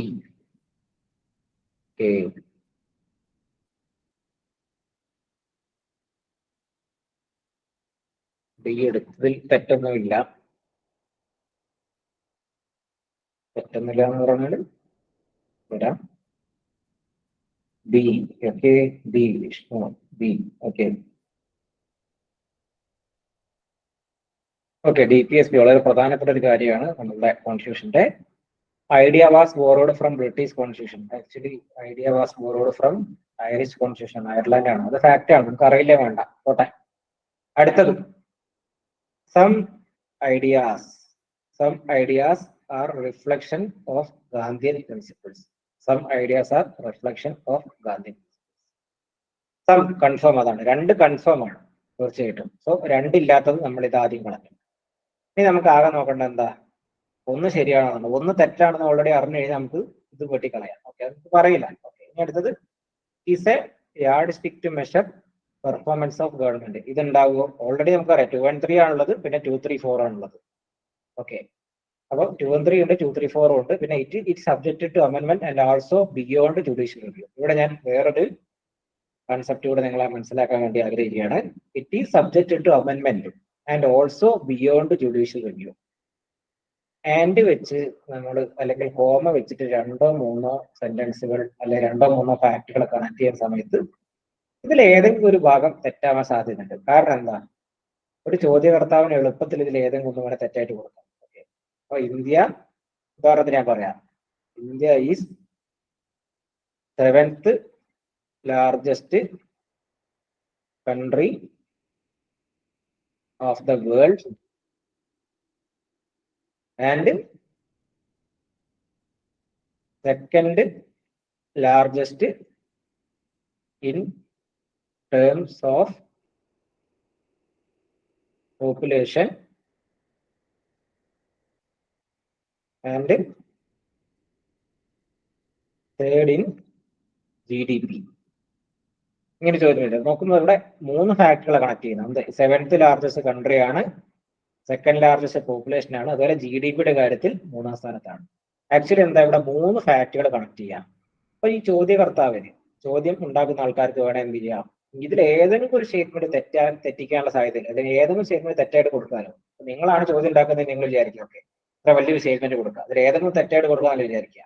കുറച്ച് ബുദ്ധിമുട്ടട്ടെ, അതായത് PSC ഉദ്യോഗാർത്ഥികൾ ഇത്തിരി ബുദ്ധിമുട്ടട്ടെ എന്ന് വിചാരിച്ചിട്ട് ഇങ്ങനെ ചോദ്യം കൊടുക്കുക. അപ്പൊ ഇവിടെ ഈ പറയുന്ന and also beyond judicial review, ഇത് ലോജിക്കലി ആലോചിക്കുമ്പോൾ തന്നെ ജുഡീഷ്യൽ റിവ്യൂ എന്ന് പറയുന്നത് എന്താ, ഉണ്ടാക്കിയ നിയമങ്ങളെ കോടതിക്ക് അത് ശരിയാണോ തെറ്റാണോ എന്ന് കോൺസ്റ്റിറ്റ്യൂഷണൽ പരമായിട്ട് അത് റിവ്യൂ ചെയ്ത് നോക്കാനുള്ള അധികാരമാണ്. സോ ബിയോണ്ട് ജുഡീഷ്യൽ റിവ്യൂ ആയിരിക്കില്ല. അതേ സമയത്ത് നോൺ ജസ്റ്റിഷ്യബിൾ ആണ്. DPSP എന്ന് പറയുന്നത് കോടതിയിൽ കൂടി സ്ഥാപിച്ചെടുക്കാൻ പറ്റുന്നല്ല, അത് നടപ്പിലാക്കിയില്ല എന്ന് വിചാരിച്ചിട്ട് നമുക്ക് കോടതിയിൽ കൂടി സ്ഥാപിക്കാനൊന്നും പറ്റില്ല. പക്ഷെ ബിയോണ്ട് ജുഡീഷ്യൽ റിവ്യൂ എന്ന് പറയുന്നത് തെറ്റാണ്. ഞാൻ ഈ പറഞ്ഞ ഇത് ആൻഡോ കോമയൊക്കെ വെച്ച് കണക്ട് ചെയ്യുന്ന സ്റ്റേറ്റ്മെന്റ്സ് ഓൾറെഡി നമ്മൾ ഇവിടെ ഒരു എലിമിനേഷൻ ചെയ്തു കഴിഞ്ഞു. കാരണം സം എന്ന് വരുന്ന ഒരു പോസിബിലിറ്റി എൻഹാൻസർ, അതിലെ ബുൾസൈ ഇവിടെ ഉള്ളത് കൊണ്ട് അതുള്ള സ്റ്റേറ്റ്മെന്റ് ശരിയാവും നമുക്ക് മനസ്സിലായി. അതേ സമയത്ത് ഓൾസോ ബിയോണ്ട് ജുഡീഷ്യൽ റിവ്യൂ എന്ന് പറയുന്നത് ഈ ഒരു കണക്ടിങ് സ്റ്റേറ്റ്മെന്റ് ആയതുകൊണ്ട് ഇതും തെറ്റാവാൻ സാധ്യതയുണ്ട്. ഇതൊക്കെ നിങ്ങൾ ശരിക്കും സെക്കൻഡ് റൗണ്ടിൽ വരുമ്പോൾ ചെയ്യേണ്ടതാണ്. ആദ്യം നിങ്ങൾ ഈ പറയുന്ന സം വെച്ചിട്ട് എലിമിനേറ്റ് ചെയ്ത് പോകാം. സെക്കൻഡ് റൗണ്ടിൽ ഇത് ആൻസർ ചെയ്യാൻ നേരത്തെ എന്ത് ചെയ്യുക, എങ്ങനെ നോക്കാം, ഒന്നും കൂടെ ഈ സ്റ്റേറ്റ്മെന്റ് ഒന്ന് വായിച്ചു നോക്കാം. എന്നിട്ട് ഓൾസോ ബിയോണ്ട് ജുഡീഷ്യൽ, ഇത് തെറ്റാവാൻ സാധ്യത. സോ 4 സ്റ്റേറ്റ്മെന്റ് നമ്മൾ വെട്ടി ഇത് പോയി. പിന്നെ നമുക്ക് എന്തായി, 1 and 2, 2 and 3 മാത്രമായി. ഇത് നമുക്ക് ഫാക്ട് അറിയെങ്കിൽ മാത്രമേ ചെയ്യാൻ പറ്റുള്ളൂ. ഗാന്ധിയൻ പ്രിൻസിപ്പിൾ ശരിയാണ്. പിന്നെ yard stick to measure the performance of government, അത് നിങ്ങൾ ശരിയാണെന്ന് അറിയും. കാരണം directory principles of state policy എന്നാണ്. അപ്പൊ state policy, state policy, state എന്ന് പറഞ്ഞാൽ ഗവൺമെന്റ് പോളിസിയായിട്ട് ബന്ധപ്പെട്ട കാര്യങ്ങളാണ്. സോ അത് ഈ പറയുന്ന പോലെ ഗവൺമെന്റ് പെർഫോമൻസ് മെഷർ ചെയ്യാനുള്ള ഒരു കാര്യമായിരിക്കും എന്നൊക്കെ ആലോചിച്ചിട്ട് വേണമെങ്കിൽ നിങ്ങൾക്ക് എന്ത് ചെയ്യാം, 2 and 3 എന്ന ആൻസറിലെത്താം. അല്ലെങ്കിൽ നിങ്ങൾക്ക് ഫാക്ട് അറിയുമെങ്കിലും ഇത് ഐറിഷ് കോൺസ്റ്റിറ്റ്യൂഷൻ ആണ് ബോറോ ചെയ്തതെന്ന് ഫാക്ട് അറിയുമെങ്കിലും നമുക്ക് ഇത് എലിമിനേറ്റ് ചെയ്ത് 2 and 3 എന്ന ആൻസറിലെത്താം. പക്ഷെ ഇതെന്താണ്, ഈ പറയുന്നത് രണ്ടാമത്തെ സ്റ്റേറ്റ്മെന്റ് ഉണ്ട് എന്ന് നമ്മൾ എടുത്തതും 4ാമത്തെ സ്റ്റേറ്റ്മെന്റ് എലിമിനേറ്റ് ചെയ്തതും എന്താണ്, നമ്മുടെ ഈ പറയുന്ന ഇന്റലിജന്റ് എലിമിനേഷന്റെ ഭാഗമായിട്ടാണ്. ഓക്കെ, സം ഉള്ളത് കൊണ്ട് നമ്മൾ ഇത് എടുത്തു. ഇത് ഈ പറയുന്ന കൂടുതൽ കണക്റ്റീവ് സ്റ്റേറ്റ്മെന്റ് എപ്പോഴും ഈ പറയുന്ന ഇത് 90% ശരിയാവും, പക്ഷെ ചിലപ്പോൾ തെറ്റാൻ സാധ്യതയുണ്ട്. ഇങ്ങനെ കണക്ട് ചെയ്യുന്ന സ്റ്റേറ്റ്മെന്റ്സ് നിങ്ങളൊന്ന് ശ്രദ്ധിക്കുക. ഇതൊന്ന് വായിച്ചു നോക്കുക. വായിച്ചു നോക്കിയിട്ട് ലോജിക്കലി ശരിയാണോ എന്ന് 1 minute ഒന്ന് ആലോചിക്കുക. അങ്ങനെ ശരിയാണെന്ന് തോന്നുന്നില്ലെങ്കിൽ തെറ്റാക്കുക. ഇനി ഒരു നിവൃത്തിയില്ല, ഈ പറയുന്ന പോലെ നിങ്ങളുടെ അറ്റംപ്റ്റ് ഈ പറയുന്ന 50, 55 നിൽക്കുകയാണ്. അപ്പൊ നിങ്ങൾക്ക് എന്തായാലും കുറച്ച് ചോദ്യങ്ങൾ അറ്റംപ്റ്റ് ചെയ്യണം എന്നൊരു സ്ഥിതി വരികയാണെങ്കിൽ എന്ത് ചെയ്യുക, ധൈര്യമായിട്ട് ഈ പറയുന്ന കോമ ഉള്ളതോ ആൻഡ് ആയതോ സ്റ്റേറ്റ്മെന്റ് എലിമിനേറ്റ് ചെയ്യുക. ആൻസർ മിക്ക കേസുകളും ശരിയായിരിക്കും. 90 to 95% ഈ പറയുന്ന ഇങ്ങനത്തെ സ്റ്റേറ്റ്മെന്റ് തെറ്റായിരിക്കും. നിങ്ങൾക്ക് ആൻസർ കറക്റ്റ് കിട്ടും. So answer is 24, answer B. Okay,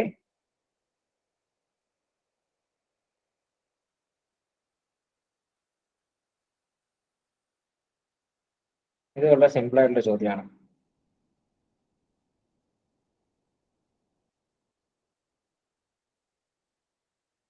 ഇത് നിങ്ങൾ ഈ പറയുന്ന ഒന്നും ആലോചിക്കേണ്ട, അതായത് കാര്യമായിട്ട് പോസിബിലിറ്റി എൻഹാൻസേഴ്സോ ഓട്ടോനെക്സോ ഒന്നും ഇല്ല. അതേപോലെ ലോജിക്കലി ആലോചിച്ചാൽ ശരിയാക്കാൻ പറ്റും. ഇത് ആക്ച്വലി ലാസ്റ്റ് സെഗ്മെന്റിൽ വരേണ്ട ഒരു കാര്യമാണ്. ആക്ച്വലി ലോജിക്കൽ റിഡക്ഷൻ എന്ന് പറയുന്ന സെഗ്മെന്റ് ഉണ്ട്, അതിൽ വരേണ്ടതാണ്. ചോദ്യം ഇന്നിവിടെ കയറി വന്നു പോയതാ. ഓക്കെ, എന്നാലും ചെയ്തു നോക്കാം.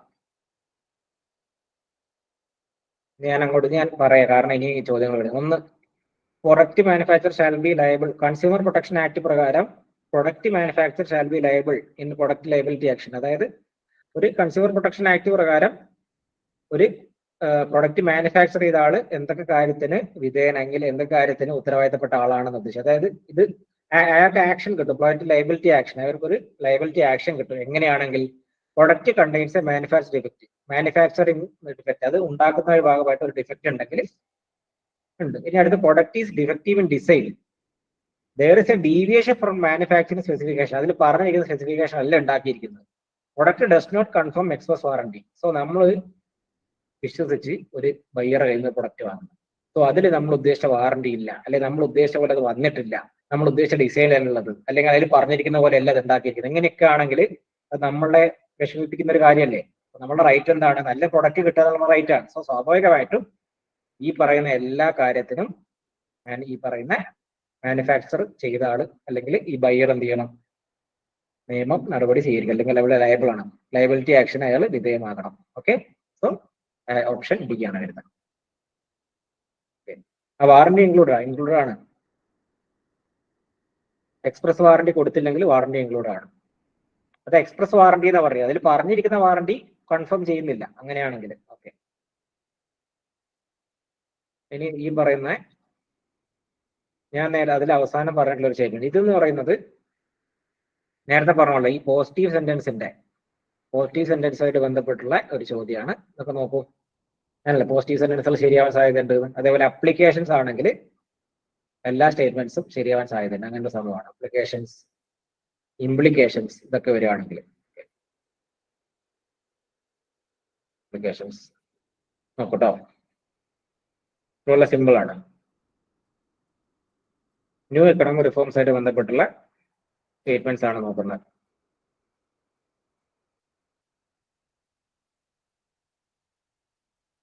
ഇങ്ങനത്തെ ചോദ്യങ്ങൾ നിങ്ങളെ കണ്ടക്സ്റ്റ് ആലോചിക്കുക, എന്നിട്ട് എന്ത് ചെയ്യുക? കണ്ടക്സ്റ്റ് ആലോചിച്ചില്ലെങ്കിൽ കുഴപ്പമില്ല, നമുക്ക് എളുപ്പത്തിൽ ആൻസർ സോൾവ് ചെയ്യാൻ പറ്റുന്നതാണ്. നോക്കാം.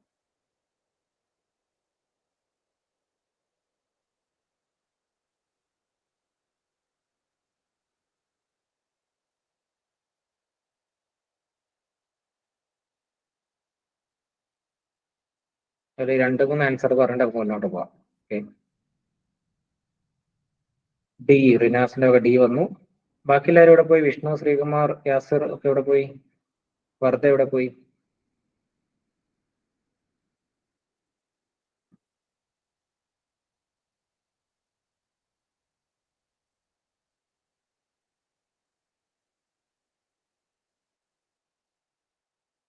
ഓക്കെ, ഓപ്ഷൻ നമുക്ക് നോക്കാം. The following are some of the statement related new economic reforms in India. ഇന്ത്യയിലെ ന്യൂ എക്കണോമിക് റിഫോംസ് സ്റ്റാർട്ട് ചെയ്യാൻ കാരണമായത് അന്ന് നമുക്കൊരു ഫോറിൻ കറൻസി പ്രോബ്ലംസ് ഉണ്ടായിട്ടുണ്ടായിരുന്നു. നമ്മൾ ഒരു സാമ്പത്തിക മാന്ദ്യത്തിലേക്ക് പോകുന്ന, റെസഷനിലേക്ക് പോകുന്ന അവസ്ഥയായിരുന്നു അപ്പോഴാണ് ഉണ്ടായത്. അപ്പൊ നമ്മുടെ എക്കണോമി മാക്സിമം എക്സ്പാൻഡ് ചെയ്യാനുള്ള കാര്യങ്ങളാണ് അന്നത്തെ ഗവൺമെന്റ് ചെയ്തിരിക്കുന്നത്. ഓക്കെ, ബി ആണ് കറക്റ്റ് ആൻസർ. നോക്കുകയാണെങ്കിൽ large roll on private sector including foreign investment. നമ്മൾ എന്ത് ചെയ്യുക? ഫോറിൻ ആൾക്കാർക്ക് നമ്മുടെ എക്കണോമി തുറന്നു കൊടുക്കുക ചെയ്യും. സോ റോള് കൂടി, പ്രൈവറ്റ് ഇൻവെസ്റ്റ് സെക്ടേഴ്സിന് റോള് കൂടി. അത് ശരിയാണ്. Shift to more open economy, നമ്മൾ ഓപ്പൺ എക്കണോമി ചെയ്തു. Relates upon market forces, enhancing competition based upon more market orientation. Okay, അപ്പം കൂടുതൽ സ്കോപ്പ് കൂട്ടുന്ന കാര്യങ്ങൾ, നമ്മൾ എക്കണോമി കൂടുതൽ ഓപ്പൺ ആക്കാനുള്ള കാര്യങ്ങളാണ് ചെയ്തിട്ടുള്ളത്. അത് വെച്ച് നോക്കുമ്പോൾ ഈ പറയുന്ന എല്ലാം ഇതിന്റെ അണ്ടറിൽ വരും. ഓക്കെ, ഒന്നും നമ്മൾ പഠിക്കേണ്ട ആവശ്യമില്ല. നമ്മൾ 1, 2, 3 എന്ന ഒബ്ജക്റ്റീവ് പഠിക്കേണ്ട ആവശ്യമൊന്നുമില്ല. ഇത് ജസ്റ്റ് വായിക്കുമ്പോൾ തന്നെ ഇതുമായിട്ട് കണക്ട് ചെയ്ത് ആൻസർ ചെയ്യാൻ പറ്റും. അപ്പോൾ ഓപ്ഷൻ അതേപോലെ തന്നെ ഒരു ചോദ്യം, അതേപോലെ ആപ്ലിക്കേഷൻ, ഇംപ്ലിക്കേഷൻ, ഒബ്ജക്റ്റീവ്, ഗോൾസ് അതൊക്കെ വെച്ചിട്ടുള്ള അതേപോലത്തെ ചോദ്യം.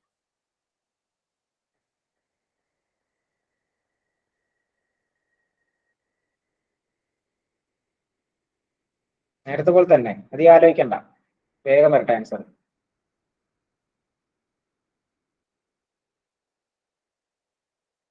തേർട്ടി സെക്കൻഡ്സ് പെട്ടെന്ന് ആൻസർ ചെയ്യാൻ പറ്റും.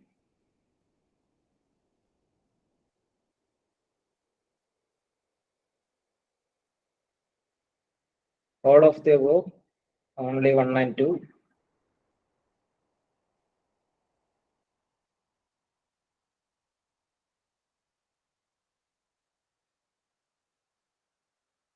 Okay, തേർഡ് സ്റ്റേറ്റ്മെന്റ് ഡൗട്ട് ഉണ്ടോ?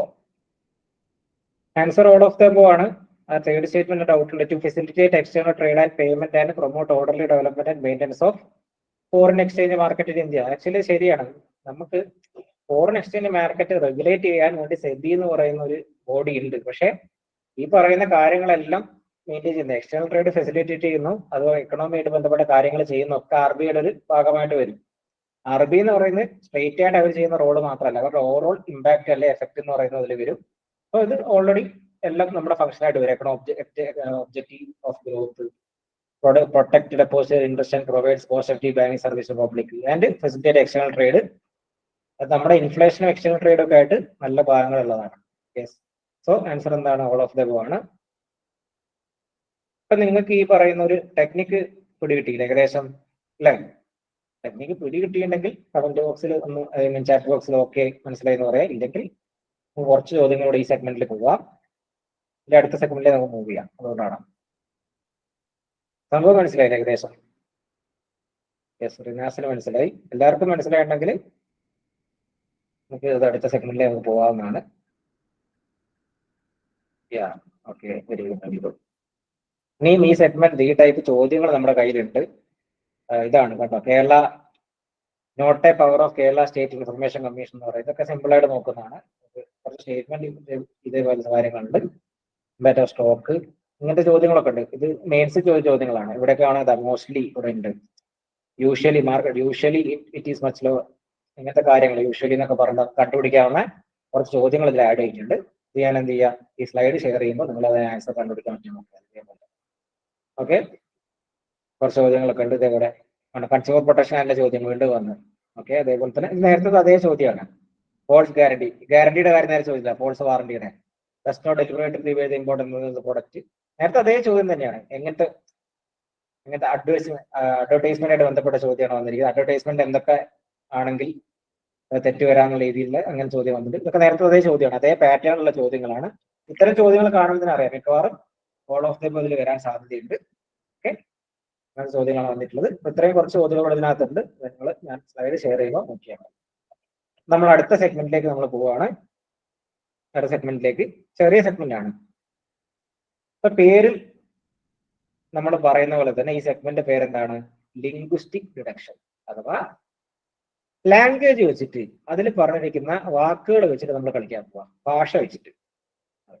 അപ്പൊ ഇത്രയും നമ്മൾ എന്ത് ചെയ്ത് കുറെ ഓളും ഓൺലി അല്ലെങ്കിൽ കുറച്ച് ചീമുട്ടകൾ ഉണ്ടോ എന്ന് വെച്ചാൽ ചീമുട്ടകൾ നമ്മൾ ചവിട്ടി പുറത്താക്കി ബുൾസൈ വന്ന് നമ്മളെടുത്ത് വായിലിട്ട് കഴിച്ചു. നമ്മൾ അല്ലെ, ബുൾസൈ നമ്മൾ ചോറിന്റെ കൂടെ കഴിച്ചു, അല്ലെങ്കിൽ ചപ്പാത്തിയുടെ കൂടെ കഴിച്ചു.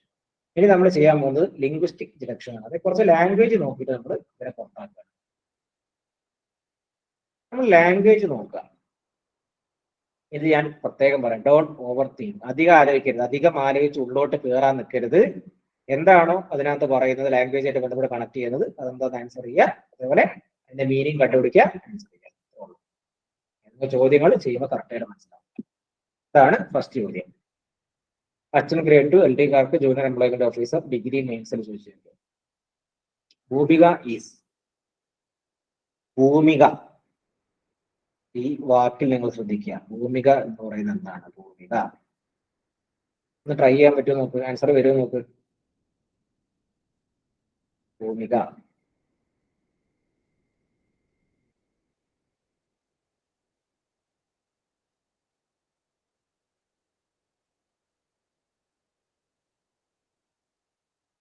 Vishnu Madhavan D.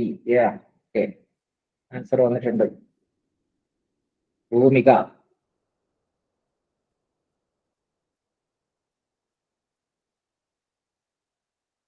Junior employment officer ഞാൻ എഴുതിയുമ്പോൾ തോന്നി പരീക്ഷ. റെഡി,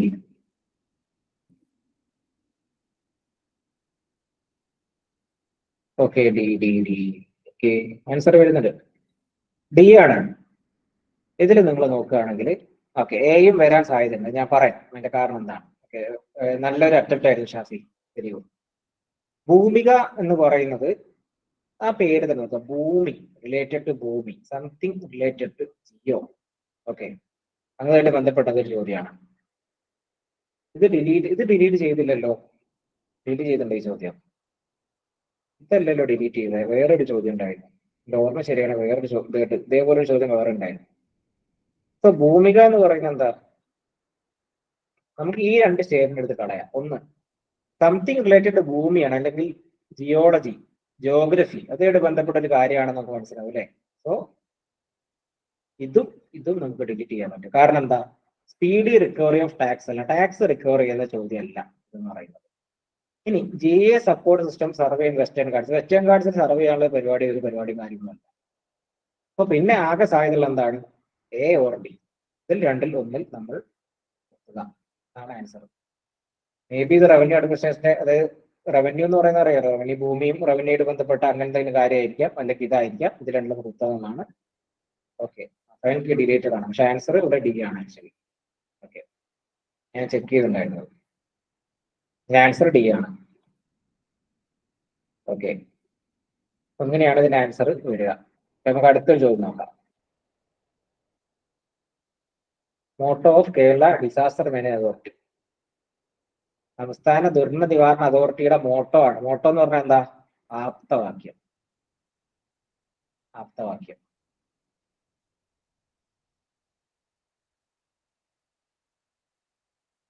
ആപ്തവാക്യം.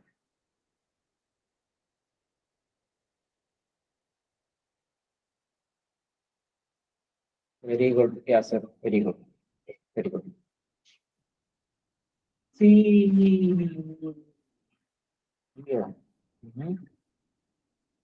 എന്താണ് വിഷ്ണു? ഡി. പ്രഗ്നാസിറ്റി. ഓക്കെ, ഞാൻ പറയാം. നിങ്ങള് ഒന്നാമത്തെ ഡിസാസ്റ്റർ മാനേജ്മെന്റ് അതോറിറ്റി, ദുരന്ത നിവാരണ അതോറിറ്റിയുടെ അർത്ഥവാക്യാണ് ചോദിച്ചത്. 2018 പ്രളയം നമ്മളെല്ലാവരും അനുഭവിച്ചല്ലേ. 2019 ചെറിയ പ്രളയം ഉണ്ടായിരുന്നു. ഈ സമയത്ത് നമ്മൾ ചോദിച്ചത് എന്താ? നിങ്ങൾ സേഫ് ആണോ? നിങ്ങൾ സേഫ് ആണോ എന്നല്ലേ ചോദിച്ചത്. സേഫ് ആയിട്ട് ഇരിക്കുകയാണല്ലോ ചോദിച്ചത്. അപ്പൊ ഏതായിരിക്കും ഇതിലുണ്ടാവുക? എന്തായാലും ബെസ്റ്റ് സ്റ്റേറ്റും അല്ല, മോഡൽ സ്റ്റേറ്റും അല്ല. ഏതായിരിക്കും? Safer state, no doubt, option D ആണ്. നിങ്ങൾ സേഫ് ആണോ, നിങ്ങൾ സേഫ് ആണോ എന്ന് നമ്മൾ ചോദിച്ചത്. അപ്പൊ നമ്മൾ ആ ലാംഗ്വേജ് നോക്കിയിട്ട്, ഇവിടെ നമ്മൾ ആ ലാംഗ്വേജ്, ഇതിന് വാക്കുകളിൽ എന്താണ് പറഞ്ഞിരിക്കുന്നത്, അല്ലെങ്കിൽ വാക്കുകൾ വെച്ചിട്ട് എന്താണ് കണക്ട് ചെയ്യാൻ പറ്റുന്നത്, ഈ പറയുന്ന ചോദ്യമായിട്ട് എങ്ങനെ കണക്ട് ചെയ്യാൻ പറ്റുന്നത് നമുക്ക് ആൻസർ. നിങ്ങൾ സേഫ് ആണോ എന്ന് ആലോചിച്ചിട്ടല്ലേ. So towards a safer state, അതാണ് മോട്ടോ എന്ന് പറയുന്നത്. ഓക്കെ, അടുത്ത ചോദ്യം വളരെ ടെക്നിക്കൽ ആയ ചോദ്യമാണ്, പക്ഷെ ഭാഷയിലെ സിമിലാരിറ്റി വെച്ചിട്ട് ശരിയാക്കാൻ പറ്റും. ഓക്കെ, അടുത്ത ചോദ്യം.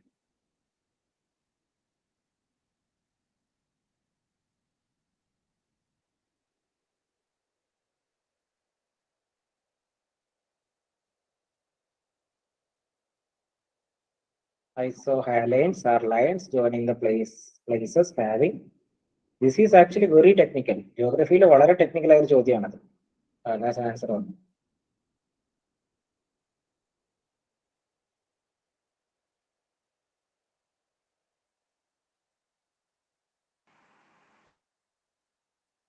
ഓക്കെ,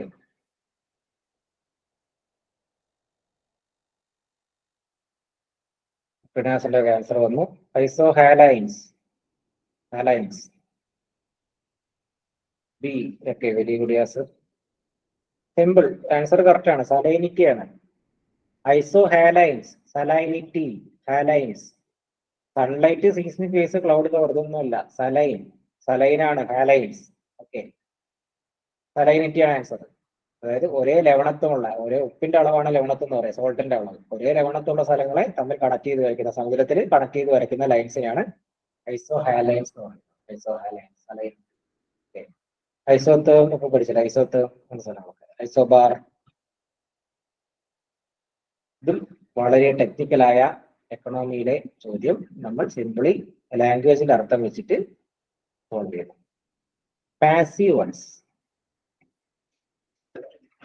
ആൻസർ വന്നേ passive once.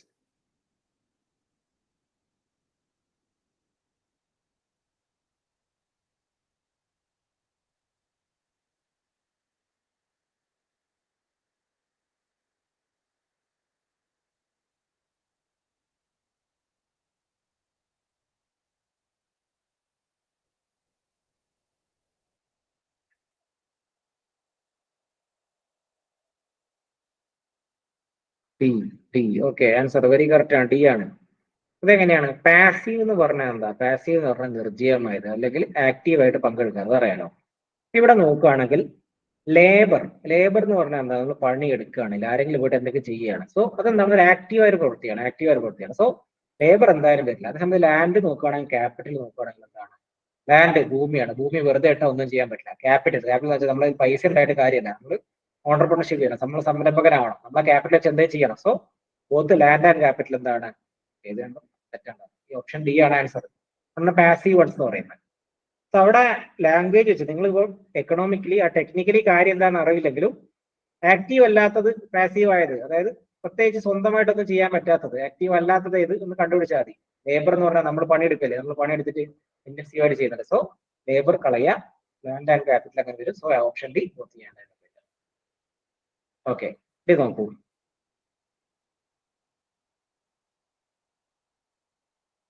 Separation of powers.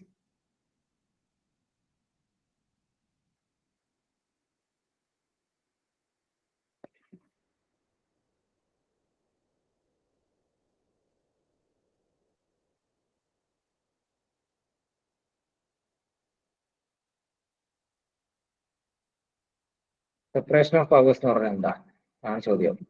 Simple ആണ്, പേരിൽ തന്നെ ഉണ്ട്. എന്താണ്? Separation of powers. Separation of powers, അധികാരത്തിന്റെ വികേന്ദ്രീകരണം. അല്ലെങ്കിൽ കൃത്യമായിട്ട് പറഞ്ഞാൽ ഓരോ ആൾക്കാരുടെയും ഡ്യൂട്ടികൾ എന്താണ് ഡിഫൈൻ ചെയ്ത് കൊടുക്കുക. അങ്ങനെ ആലോചിച്ച് നോക്ക്, അങ്ങനെ വരുന്ന ഏതൊക്കെ ഓപ്ഷൻസ് ഇതിനകത്തുണ്ട്? ഇയോ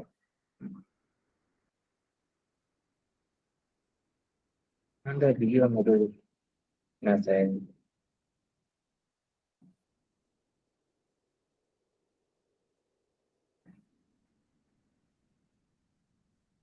another problem. That one organ of government should not control or interfere. C വന്നിട്ടുണ്ടല്ലോ.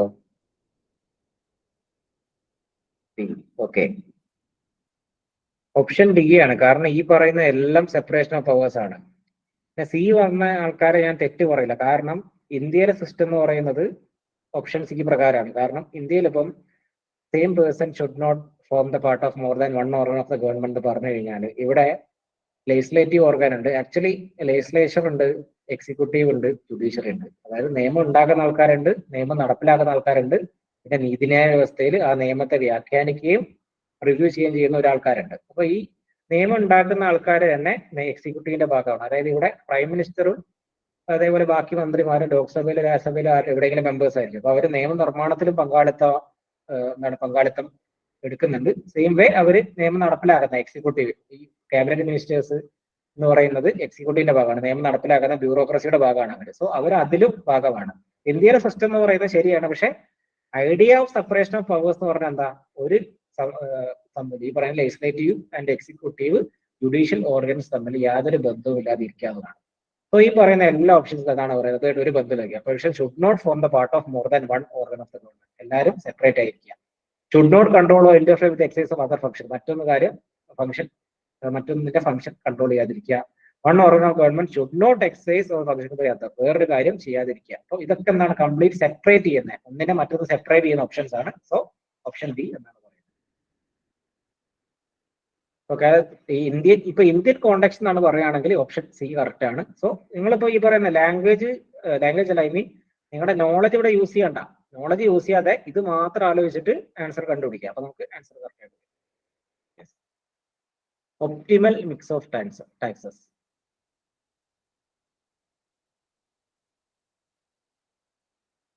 ഒന്ന് ആലോചിച്ച് നോക്കിയാൽ മതി.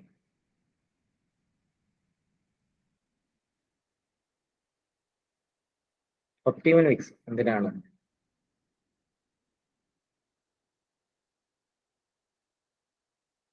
ഇത് ഈ പറയുന്ന ലാംഗ്വേജ് ഡയറക്ഷൻ നോക്കുക. സെയിം വേ പോസിറ്റീവായ എന്തെങ്കിലും കാര്യം ഉണ്ടെങ്കിൽ നോക്കാം.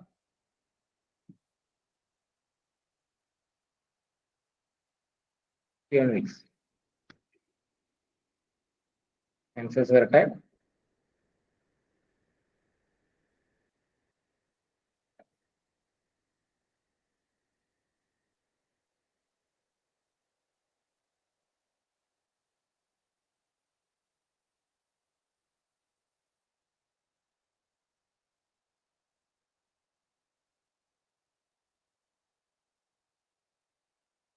C economics.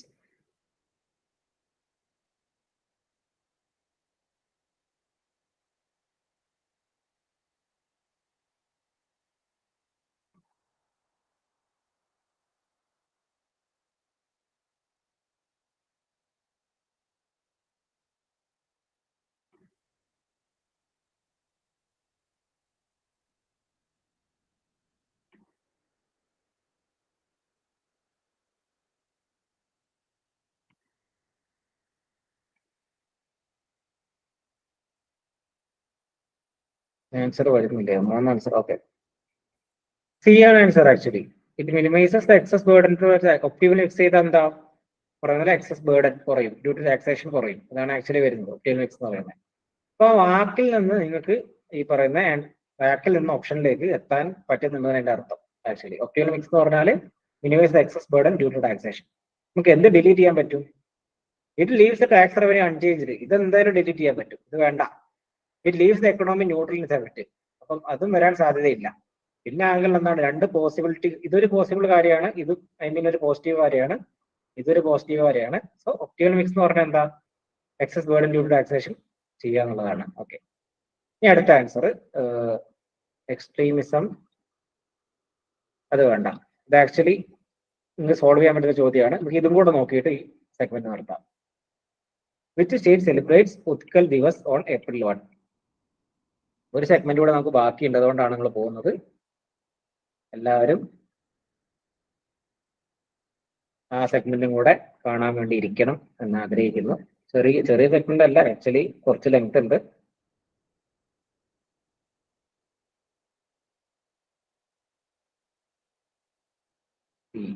ഓക്കെ, ശ്രീകുമാറിന്റെ ആൻസർ വന്നു.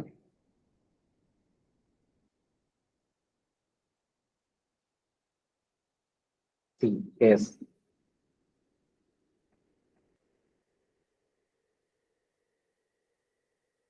സി ഓപ്ഷൻ കറക്റ്റ് ആണ്, സി ആണ്. എനിക്കറിയില്ല ഉത്കൽ ദിവസം April 1 ആഘോഷിക്കുന്ന ഈ സ്റ്റേറ്റ് ആണെന്ന്. ഞാനിത് ഈ ഉത്കല എവിടെ കേട്ടിട്ടില്ലെന്ന് പറഞ്ഞു കഴിഞ്ഞാൽ ARC കൺഫ്യൂഷൻ. അത് ഞാൻ ഇപ്പൊ ശരിയായി തരാം നാസേ. നമ്മള് ജനഗണമന, നമ്മുടെ ദേശീയ ഗാനത്തിൽ കേട്ടിട്ടില്ലേ? ജനഗണമന അതിനായകതയെ ഭാരത ബാക്കി വിധാത. പഞ്ചാബ്, സിന്ധ്, ഗുജറാത്ത്, മറാഠ, ദ്രാവിഡ, ഉത്കല, ബംഗ.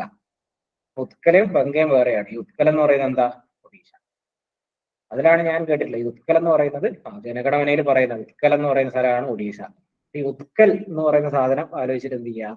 ഒഡീഷയിലേക്ക് പോകാം. ബംഗാളൊക്കെ അവിടെ വേറെ പറയുന്നുണ്ട്. ഓക്കെ, അപ്പൊ ഒഡീഷ എന്ന് പറയുന്നത് ഇതാണ് നമ്മുടെ ലാംഗ്വേജ് ബേസ്ഡ് ആയിട്ടുള്ള ആ ഒരു ലിംഗ്വിസ്റ്റിക് ഡിഡക്ഷൻ വഴി നമുക്ക് ചെയ്യാൻ പറ്റുന്ന ചോദ്യങ്ങൾ എന്ന് പറയുന്നത്.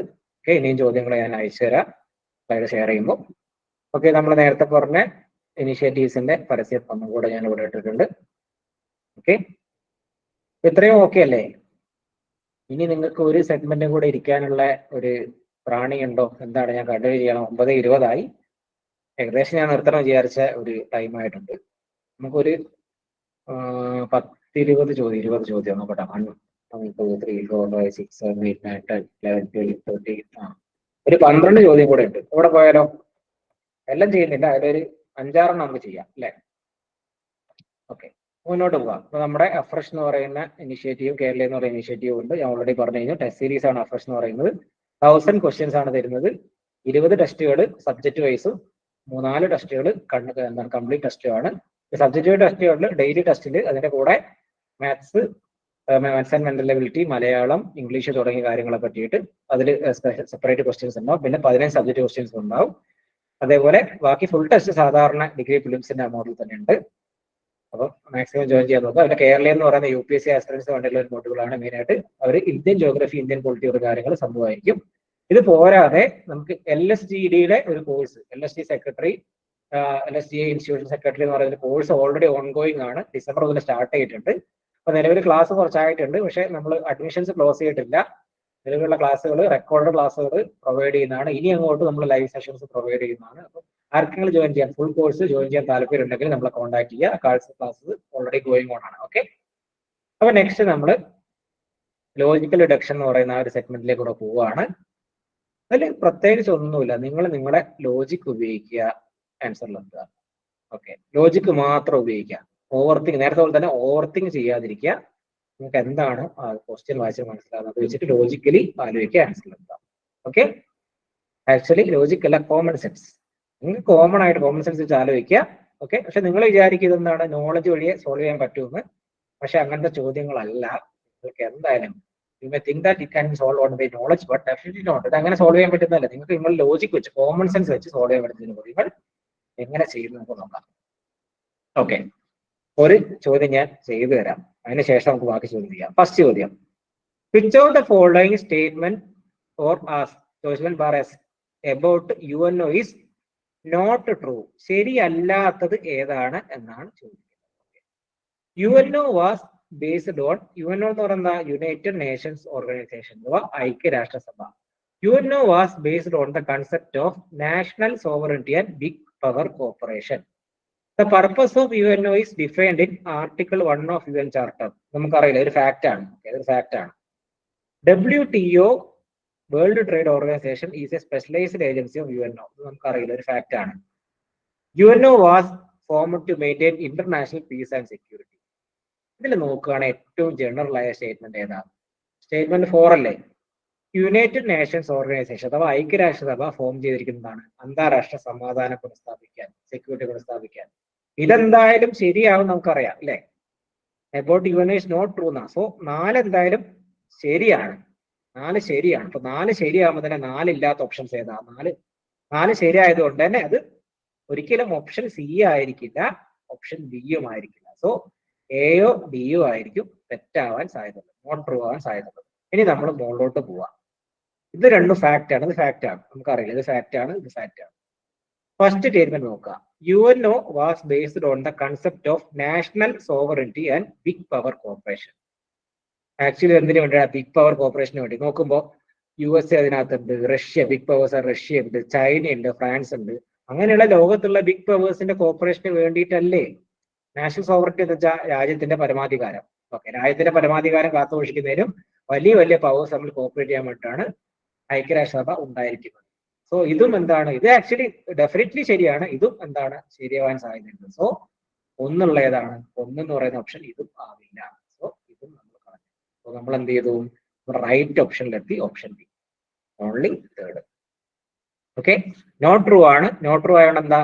ഇത് രണ്ടും ശരിയായതുകൊണ്ട് ഇത് രണ്ടും ഉള്ള ഓപ്ഷൻ ആയിരിക്കില്ല ആൻസർ. സോ ഇത് രണ്ടും ഇല്ലാത്ത ഒരു ഓപ്ഷൻ എന്താണ്? ഓൺലി തേർഡ് ആണ്. WTO എന്നുള്ളത് സ്പെഷ്യലൈസ് ഏജൻസി UNO അല്ല, അത് ഇൻഡിപെൻഡന്റ് ഏജൻസിയാണ്, അതാണ് കറക്റ്റ്. ഇത് ശരിയാണ്, ഇത് തെറ്റാണ്. സോ 3 ആണ് നമ്മുടെ ആൻസർ. മനസ്സിലായില്ലേ? ഈ ഒരു ഓപ്ഷൻ ഇതും കൂടെ ചെയ്തു നോക്കിയേ, ഫുഡ് സെക്യൂരിറ്റി ബില്ലിനെ പറ്റി അല്ല കേട്ടോ, ഇതും കൂടെ ഞാൻ ചെയ്യാം. ബാക്കി നമുക്ക് ചെയ്യാം. Read the following statement regarding national food security bill. മലയാളത്തിൽ ആലോചിക്കുമ്പോൾ എന്താ? ഭക്ഷ്യ സുരക്ഷാ ബിൽ അല്ലെ? നമ്മുടെ ഫുഡ് സെക്യൂരിറ്റി, ഭക്ഷണമായിട്ട് ബന്ധപ്പെട്ട കാര്യമാണ്. The aim of the bill is to provide subsidised food to the poor people at the country. Food security, food പൈസ കുറച്ചിട്ട് കൊടുക്കുക, subsidise full of the poor people of the country. ഈ statement വായിക്കുന്നത് നമുക്കറിയാം എന്താണ് ശരിയാണ്. കാരണം ഫുഡ് സെക്യൂരിറ്റി ബില്ലാണ്. പിന്നെ എന്തിനാ ബില്ല് കൊണ്ടുവരുന്നത്? Bill was first implemented in Rajasthan. നമുക്കറിയില്ല, ഫാക്റ്റ് ആണ്. ഓക്കെ, അവിടെ വെക്കുക, ഫാക്റ്റ് എന്ന് പറഞ്ഞാൽ അവിടെ വെക്കുക. AAY Antyodaya Anna Yojana is an extension of this bill. Antyodaya Anna Yojana വീണ്ടും എന്താണ്? ഫുഡുമായിട്ട് ബന്ധപ്പെട്ട കാര്യമാണ്. ഓക്കെ, നമുക്ക് അറിയില്ലെങ്കിൽ എന്ത് ചെയ്യുക? തൽക്കാലം അവിടെ വെക്കുക. അടുത്തത്, targeted public distribution system is only operated by central and state government. എന്താണത്? റേഷൻ കട. റേഷൻ കട എങ്ങനെ ഓപ്പറേറ്റ് ചെയ്യുന്നത്? ഫുഡ് കോർപ്പറേഷൻ ഓഫ് ഇന്ത്യയുടെ ഗോഡൌൺ റേഷൻ കടയിലേക്കാണ് ചാക്കരി കൊണ്ടുവരുന്നത്. നിങ്ങൾക്ക് അറിയില്ലെങ്കിൽ അറിയാം. അപ്പം ഇത് ജോയിന്റ്ലി ഓപ്പറേറ്റ് ചെയ്യുന്നതാണ് സെൻട്രൽ ഗവൺമെന്റും സ്റ്റേറ്റ് ഗവൺമെന്റ് ജോയിന്റ്ലി ഓപ്പറേറ്റ് ചെയ്യുന്ന കാര്യമാണ്. ഇത് ശരിയാണ്. സോ ഒന്ന് ശരിയാണ്, നമുക്ക് ഓൾറെഡി അറിയാം. സോ ഒന്നില്ലാത്ത ഓപ്ഷൻ നമ്മൾ എന്ത് ചെയ്യുന്നു, കളയുന്നു. ഇപ്പൊ തന്നെ നമുക്ക് എത്രയായി, പറയുന്ന പോലെ ചാൻസ് കൂടി. ഈ അന്ത്യോദയ അന്ന യോജന എന്താണ്, അന്നം ആയിട്ട് ബന്ധപ്പെട്ട കാര്യമാണ്. അന്നം എന്താണ്, ഫുഡ്. സോ ഈ സ്റ്റേറ്റ്മെന്റും ശരിയായിരിക്കും. സോ 3 ഉള്ള സ്റ്റേറ്റ്മെന്റ് എടുക്കുക. അപ്പൊ എന്തായി, 1, 2 and 4 പോയി. ഓക്കെ, ഇനി നമുക്ക് എന്താണ് 1, 2, 3, 4 ഉണ്ട്, 1, 2 and 3 ഉണ്ട്. ഓക്കെ, നമുക്ക് 4ന്റെ കാര്യങ്ങൾ അത് നോക്കിയാൽ മതി. Targeted public distribution system is only operated by central and state government. Okay, targeted public distribution, അതായത് റേഷൻ കട system. Okay, central state government. അപ്പൊ നിങ്ങൾക്ക് ലോജിക്കലി ആലോചിച്ച് നോക്കാം. ഇപ്പൊ ഗവൺമെന്റ് കേന്ദ്രം അരി തന്നില്ല എന്ന് പറഞ്ഞ് നമ്മുടെ കേരള ഗവൺമെന്റ് ഇടക്കിടക്ക് തല്ലുണ്ടാകുന്ന കേൾക്കാറില്ലേ? സോ കേന്ദ്രം നിൽക്കുന്ന അരിയാണ് കേരളം ഒരു പരിധി വരെ കേരളം നിൽക്കുന്നത്. അതുപോലെ സംസ്ഥാനങ്ങളൊക്കെ കേന്ദ്ര അരി കൊടുക്കാറുണ്ട്, ഭക്ഷണധാന്യങ്ങൾ കൊടുക്കാറുണ്ട്, ഗോതമ്പ് കൊടുക്കാറുണ്ട്. ഇങ്ങനെ നിങ്ങൾ കേട്ടിട്ടുണ്ടാവും ന്യൂസിൽ. അപ്പൊ ആലോചിക്കുക, അപ്പൊ തന്നെ നിങ്ങൾ ആലോചിക്കുക എന്താണ്, സെൻട്രൽ ഗവൺമെന്റും സ്റ്റേറ്റ് ഗവൺമെന്റും ജോയിന്റ്ലി ആണ് ഈ പരിപാടി ചെയ്യുന്നത്. ഓക്കെ, അപ്പൊ തന്നെ നമുക്ക് എന്താ ഇത് ശരിയാണ് നമുക്ക് മനസ്സിലായി. സോ ഈ ഓപ്ഷൻ വന്നു. ആൻസർ എന്താണ്, 1, 2, 3 and 4 ഓപ്ഷൻ സി. ഇങ്ങനെയാണ് നമ്മുടെ ഈ പറയുന്ന ഫുഡ് സെക്യൂരിറ്റി ബില്ല്, അതുപോലെ ഇതുമായിട്ട് ബന്ധപ്പെട്ട കാര്യങ്ങൾ ആലോചിച്ചിട്ട് ലോജിക്കലി ഒരു സ്റ്റേറ്റ്മെന്റ് കറക്റ്റ് ആണോ എന്ന് നോക്കിയിട്ട് നമ്മൾ ആൻസർ എടുക്കുക. ഇത് നമുക്ക് അറിയില്ലെങ്കിൽ നമുക്കത് ശരിയാക്കാം. കാരണം എന്താ, രാജസ്ഥാൻ ഇത് ശരിയാണ്, ഇപ്പൊ നമുക്കറിയാം. ഇതിപ്പം ഈ ചോദ്യം നമുക്കറിയില്ല, ഈ ഫാക്ട് നമുക്കറിയില്ല. പക്ഷെ ബാക്കി 3 സ്റ്റേറ്റ്മെന്റ് നമ്മൾ ലോജിക്കലി ആലോചിക്കുമ്പോൾ ശരിയായിട്ട് വരുന്നുണ്ട്. അത് ഓൾറെഡി ശരിയാണ് നമുക്ക് മനസ്സിലായി. സോ ഓപ്ഷൻ സി ശരിയാണ്.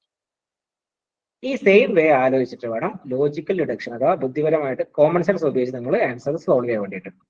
നോക്കാം, ഇത് നോക്ക്. ഇതിൽ പല ടൈപ്പ് ചോദ്യങ്ങളുണ്ട്. ഒന്ന് ഈ ടൈപ്പ് ചോദ്യമുണ്ട്, അതേപോലെ ഡയറക്റ്റ് ചോദ്യങ്ങളുണ്ട്. ഓക്കെ, നോക്കാം, ഒന്ന് നോക്കൂ. ഇത് ജോഗ്രഫിയിലെ ഒരു കൺസെപ്റ്റ് ആണ് വെസ്റ്റർലീസ് എന്ന് പറയുന്നത്.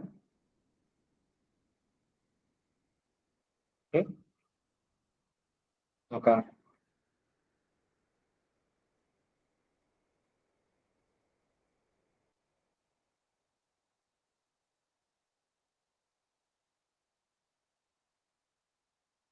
ആൻസേഴ്സ് വരുന്നുണ്ടോ? ടെക്നിക്കൽ ചോദ്യമാണെന്ന് തോന്നുന്നെങ്കിലും സംഭവം ആൻസേഴ്സ് വളരെ സിമ്പിൾ ആണ്. Both statements are correct and statement A is statement A. Yes, very good, Rinas, very good. Yasser, PK. നമ്മുടെ ബാക്കി ടീംസ് ഒക്കെ പോയോ? ശ്രീകുമാർ അവിടെ ഉണ്ട്, വിഷ്ണു പോയോ?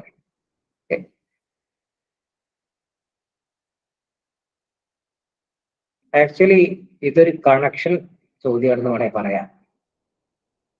Westerlies are more powerful and aggressive in southern hemisphere because westerlies in southern hemisphere blows through friction-free surface of oceans. ഇത് രണ്ടും തമ്മിലൊരു കണക്ഷൻ നിങ്ങൾക്ക് ഇവിടെ തന്നെ കാണുന്നില്ലേ? കാരണം സദേൺ ഹെമിസ്ഫിയറിൽ വെസ്റ്റർലീസ് കൂടുതൽ പവർഫുൾ ആണ്. വെസ്റ്റർലീസ് എന്ന് പറഞ്ഞ ഒരു കാറ്റാണ് കേട്ടോ. അപ്പൊ കാറ്റ് കൂടുതൽ വീശണം എന്ത് ചെയ്യണം, അവിടെ കര കുറവായിരിക്കും. കാരണം എന്തെങ്കിലും ഒരു ഫ്രിക്ഷൻ ഉണ്ടെങ്കിൽ, എന്തെങ്കിലും ഒരു സർഫേസ് ഉണ്ടെങ്കിൽ അവിടെ കൂടുതലായിട്ട് ഘർഷണം വന്നിട്ട് കാറ്റിന് വീശാൻ പറ്റില്ല. അപ്പൊ നമുക്കറിയാം സദേൺ ഹെമിസ്ഫിയർ, അത് നമ്മുടെ ദക്ഷിണാർദ്ധഗോളം അത് വളരെ ഓഷ്യൻ കൂടുതലുള്ള ഒരു ഗോളാണ്, വാട്ടർ കൂടുതലുള്ള ഒരു ഗോളാണ്. സോ സ്വാഭാവികമായിട്ടും അവിടെ ഫ്രിക്ഷൻ ഫ്രീ സർഫസ് ആണ്. ആക്ച്വലി എന്ന് പറയുന്നത് ഫാക്ട് അറിയില്ല എന്താ, രണ്ട് തമ്മിൽ കണക്ഷൻ ഉണ്ട്. Westerlies in southern hemisphere blows through friction free surface of oceans. ഓഷ്യൻസിലെ ഫ്രിക്ഷൻ ഫ്രീ സർഫസിലൂടെ, ഘർഷണം കുറഞ്ഞ സർഫസിലൂടെയാണ് പോകുന്നത് സദേൺ ഹെമിസ്ഫിയറിൽ. ഇത് കുറച്ചുകൂടെ ആലോചന നമുക്ക് ശരിയാണെന്ന് തോന്നും. ഇത് ശരിയാണെന്ന് അറിയുമ്പോൾ തന്നെ നമുക്ക് എന്ത് മനസ്സിലാവും, okay westerlies are more powerful and aggressive southern hemisphere. ഇത് കണക്ട് ചെയ്തിട്ട് നമുക്ക് ആലോചിച്ച് ശരിയാക്കാൻ പറ്റുന്ന. സോ ഓപ്ഷൻ ഡി ആണ്. Both statements are correct and statement B is statement A. ഓക്കെ, ഇത് ചെയ്ത് നോക്ക്. കണ്ടീഷൻ, ഓൾ ഇന്ത്യ സർവീസിലെ കണ്ടീഷൻസ്. കണ്ടീഷൻ ആരാ ഡിറ്റർമിൻ ചെയ്യുന്നത്?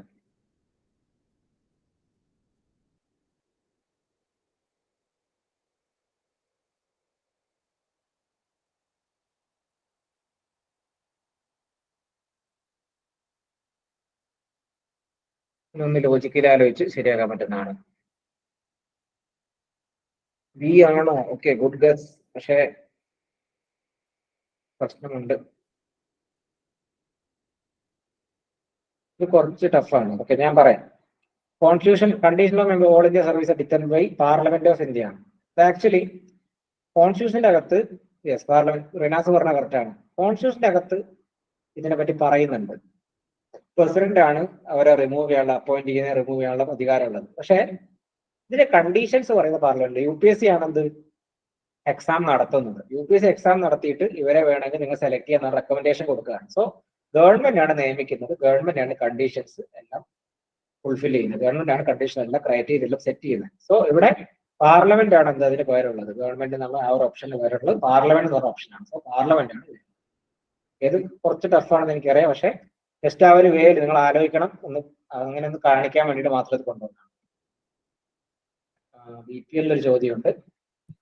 ആക്ച്വലി ഇത് നിങ്ങൾക്ക് ചെയ്യാൻ പറ്റുന്നതാണ്. ഞാൻ സ്ലൈഡ് ഷെയർ ചെയ്തേക്കാം. ഇതും ചെയ്തു നോക്കൂ. ഈ ഒരു ചോദ്യം ഹിസ്റ്ററിയിലെ ചോദ്യം, നമ്മൾ ചോദിക്കുന്ന ഫാക്റ്റ് ആണ്. ഇതും ചെയ്തു നോക്കൂ.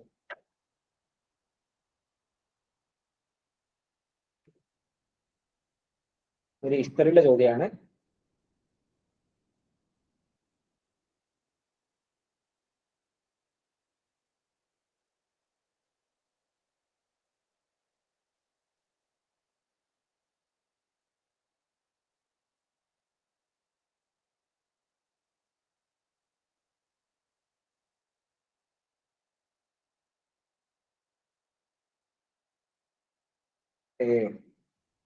ഒന്നുകൂടെ ആലോചിച്ചേ.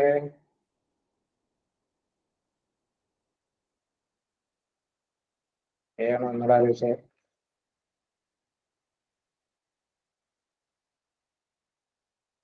അല്ല, ഓരോ സ്റ്റേറ്റ്മെന്റ് ലോജിക്കലി കണക്ട് ചെയ്ത് നോക്കുമോ?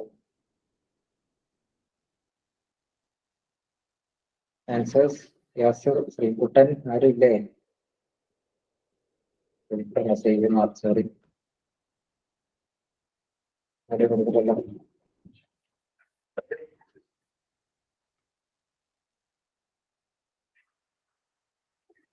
C, B.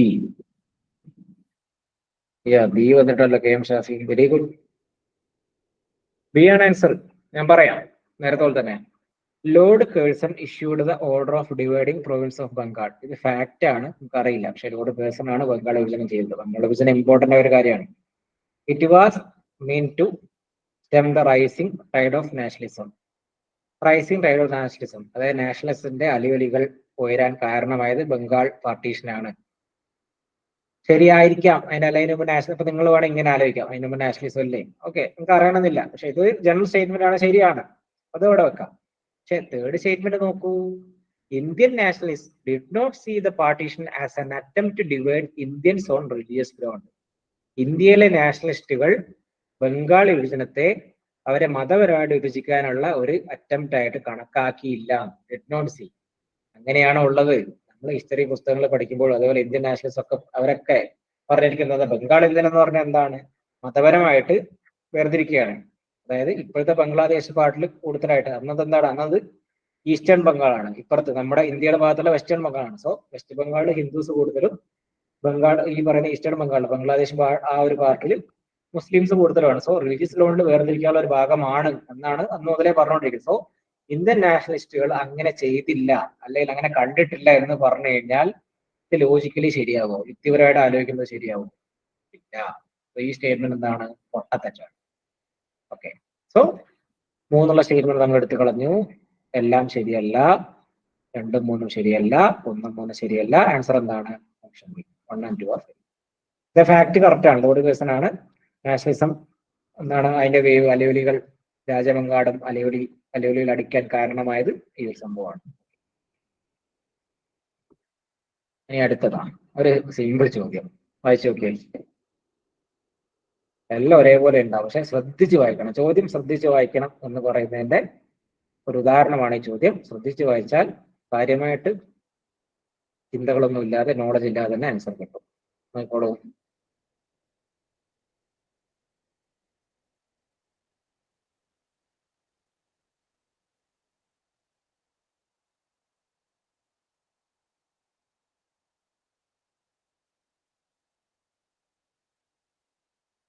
ഇത് വേണമെങ്കിൽ നമുക്ക് വേറൊരു ഇതുമായിട്ട് കണക്ട് ചെയ്യാൻ പറ്റും.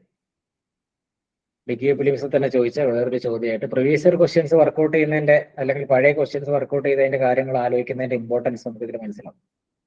വേറൊരു ചോദ്യമായിട്ട് ഇതിനെ കണക്ട് ചെയ്യാൻ പറ്റും.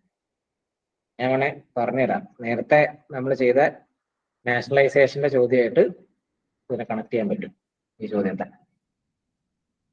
ആൻസർ കണ്ടുപിടിക്കൂ. ഒരു ഡി വന്നിട്ടുണ്ടല്ലോ. ഓക്കെ, ചെറിയൊരു പ്രശ്നം കേട്ടോ, ഞാൻ പറഞ്ഞുതരാം. ആൻസറിൽ B. Okay, good answer. I think C. ഞാൻ പറഞ്ഞുതരാം. ശരി തരാം. ഓക്കെ, അപ്പൊ ഇതിന്റെ ആൻസറിലേക്ക് വരുമ്പോൾ നമ്മൾ നേരത്തെ നാഷണലൈസേഷന്റെ ചോദ്യങ്ങളിൽ നമ്മൾ സെക്കൻഡ് സ്റ്റേറ്റ്മെന്റ് ശരിയാന്ന് പറഞ്ഞു അല്ലേ? സെക്കൻഡ് സ്റ്റേറ്റ്മെന്റ് എന്ന് പറയുന്നത് എന്താ? അതിൽ പറഞ്ഞിരുന്നത് ചില എല്ലാ സ്ട്രാറ്റജിക് കാര്യങ്ങളും നമ്മൾ എന്ത് ചെയ്യും, ഗവൺമെന്റ് കയ്യിൽ വെക്കും, നാഷണലൈസേഷൻ ചെയ്ത് കയ്യിൽ വെക്കും. അതേ സമയത്ത് പ്രൈവറ്റ് പ്രോപ്പർട്ടിയിൽ ചെറിയ റെസ്ട്രിക്ഷൻസ് ഒക്കെ ഉണ്ടാകും. അങ്ങനെ ഇരിക്കുന്നത്. ഇവിടെ നോക്കാം, എല്ലാ ഓപ്ഷൻസ് വായിക്കട്ടെ, വൃത്തിക്ക് വായിക്കാം. Planning for rapid industrial and agriculture growth, planning for rapid industrial and agriculture growth, planning for rapid industrial agriculture growth, planning for rapid industrial agriculture growth. സ്വാഭാവികമായിട്ട് ഇത് എല്ലാത്തിലും ഉണ്ട്, ഇത് ശരിയാണ്. ഇനി അടുത്തത്, a private sector to develop strategic industries, a public sector to develop strategic industries, private sector to develop strategic industries, private sector to develop strategic industries. നോക്കൂ, private sector, private sector, private sector. ഇവിടെയൊക്കെ എന്താ പറഞ്ഞിരിക്കുന്നത്? Private sector അല്ലേ strategic industries develop ചെയ്യാൻ വേണ്ടി പറഞ്ഞിരിക്കുന്നത്. Actually എന്താ nationalisation പറഞ്ഞിരിക്കുന്നത്? ജവഹർലാൽ നെഹ്റു അന്ധകാലത്തെ 1950 മുതൽ 64 വരെ ആ ഒരു കാലഘട്ടത്തിൽ നിങ്ങൾ പോയി നോക്കുക. അപ്പോഴൊക്കെ പ്രൈവറ്റ് സെക്ടേഴ്സ് അവിടെ അധികം ഉണ്ടോ? LPGയുടെ സമയത്തല്ലേ പ്രൈവറ്റ് സെക്ടർ കൂടുതലായിട്ട് വന്നത്? പുത്തൻ സാമ്പത്തിക നയത്തിന് ശേഷമല്ലേ വന്നത്? ഇപ്പോഴൊക്കെ ഉണ്ടോ? പിന്നെ പ്രത്യേകിച്ചും ഇന്ത്യയുടെ ആദ്യ കാലങ്ങളിൽ എങ്ങനെയാണ് എല്ലാ പ്രധാനപ്പെട്ട സെക്ടേഴ്സും, ഇപ്പൊ ഡാമുകൾ ഗവൺമെന്റ് കയ്യിലായിരുന്നു, IITs ഗവൺമെന്റ്, അങ്ങനെ ഇമ്പോർട്ടന്റ് ആയ സെക്ടേഴ്സ് ഒക്കെ ആരാണ് കൺട്രോൾ ചെയ്തിരുന്നത്? സ്ട്രാറ്റജിക് ഇൻഡസ്ട്രീസ്, സോറി നാക്ക് പഴക്കട്ടെ, കുറെ സംസാരിച്ച്. സ്ട്രാറ്റജിക് ഇൻഡസ്ട്രീസ് ആരാ കൺട്രോൾ ചെയ്തിരിക്കുന്നത്? പബ്ലിക് സെക്ടർ അല്ലേ? അപ്പൊ ഈ ഓപ്ഷനിൽ തന്നെ നമുക്ക് എന്ത് മനസ്സിലാവും? നമുക്ക് ആൻസർ കിട്ടി. പിന്നെ ഈ പറയുന്ന മിക്സഡ് എക്കണോമിയാണോ സോഷ്യലിസ്റ്റ് എക്കണോമിയാണോ ഡൗട്ട് നോക്കേണ്ട ആവശ്യമില്ല. നെഹ്റു സോഷ്യലിസ്റ്റിന്റെ ആദ്യ ആളായിരുന്നു. അതുകൊണ്ടാണ് ഈ പറയുന്ന സോഷ്യലിസ്റ്റ് എക്കണോമി. ചിലപ്പോൾ ചില ആൾക്കാർ, ഇപ്പൊ ഡി പറഞ്ഞ ആൾക്കാർ അങ്ങനെ പോയിട്ടുണ്ടാവും. നെഹ്റു സോഷ്യലിസ്റ്റ് ആളാണ്, പക്ഷെ നമ്മുടെ എക്കണോമി എന്ന് പറയുന്നത് ഒരു കംപ്ലീറ്റ് സോഷ്യലിസ്റ്റ് അല്ല, ഒരു മിക്സഡ് എക്കണോമിയാണ്. സോ ഇത് രണ്ടും വരുമ്പോൾ തന്നെ എന്തായി? ആൻസർ ഏകദേശം കറക്റ്റായി, ഓപ്ഷൻ. ഇങ്ങനെയാണ് നമ്മൾ അത് ലോജിക്കലി ആലോചിച്ചിട്ട് ശരിയാക്കുക. ഇനി നമ്മൾ സിമ്പിൾ ചോദ്യങ്ങൾ, അതൊക്കെ ഇതൊന്ന് പറഞ്ഞേ. Does not form the right of election commission of India. And also you may think this is technical. Technical അല്ല, സിമ്പിൾ ആണ്. ഇലക്ഷൻ കമ്മീഷന്റെ ആർട്ടിക്കിൾ ഏതാ? 324. ഞാൻ ചുമ്മാ പറഞ്ഞെന്നുള്ളൂ. ആർട്ടിക്കിൾ 324 ഓഫ് ഇന്ത്യൻ കോൺസ്റ്റിറ്റ്യൂഷൻ ആണ് ഇലക്ഷൻ കമ്മീഷൻ ആർട്ടിക്കിൾ.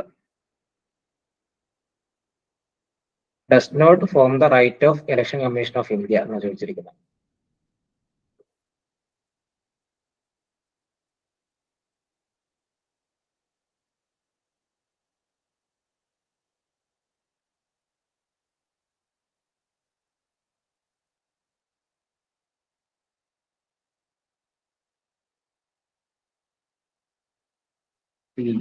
ഡി ആണോ? Yes yes yes, D. കുറെ ആൾക്കാർ പറയുന്നുണ്ട് ഓപ്ഷൻ ഡി ആണ്. നോക്കുക, right to hello symbols to political parties. അത് നമുക്ക് റൈസ് ചെയ്തിട്ടുണ്ടല്ലോ. എന്താണ് ഷാഫി ഹാൻഡ് റൈസ് ചെയ്ത് ചാറ്റിൽ പറയോ? ഡി ആണ് ആൻസർ വന്നിരിക്കുന്നത്. പൊളിറ്റിക്കൽ പാർട്ടി സിംബൽ കൊടുക്കുന്ന ഇലക്ഷൻ കമ്മീഷനാണ്. അതൊരു ഫാക്ട് ആണ്. ഇനി അറിയില്ലെങ്കിലും പോട്ടെ. Right to set on limits on poll expenses, അത് നമുക്ക് അറിയില്ല, പോട്ടെ.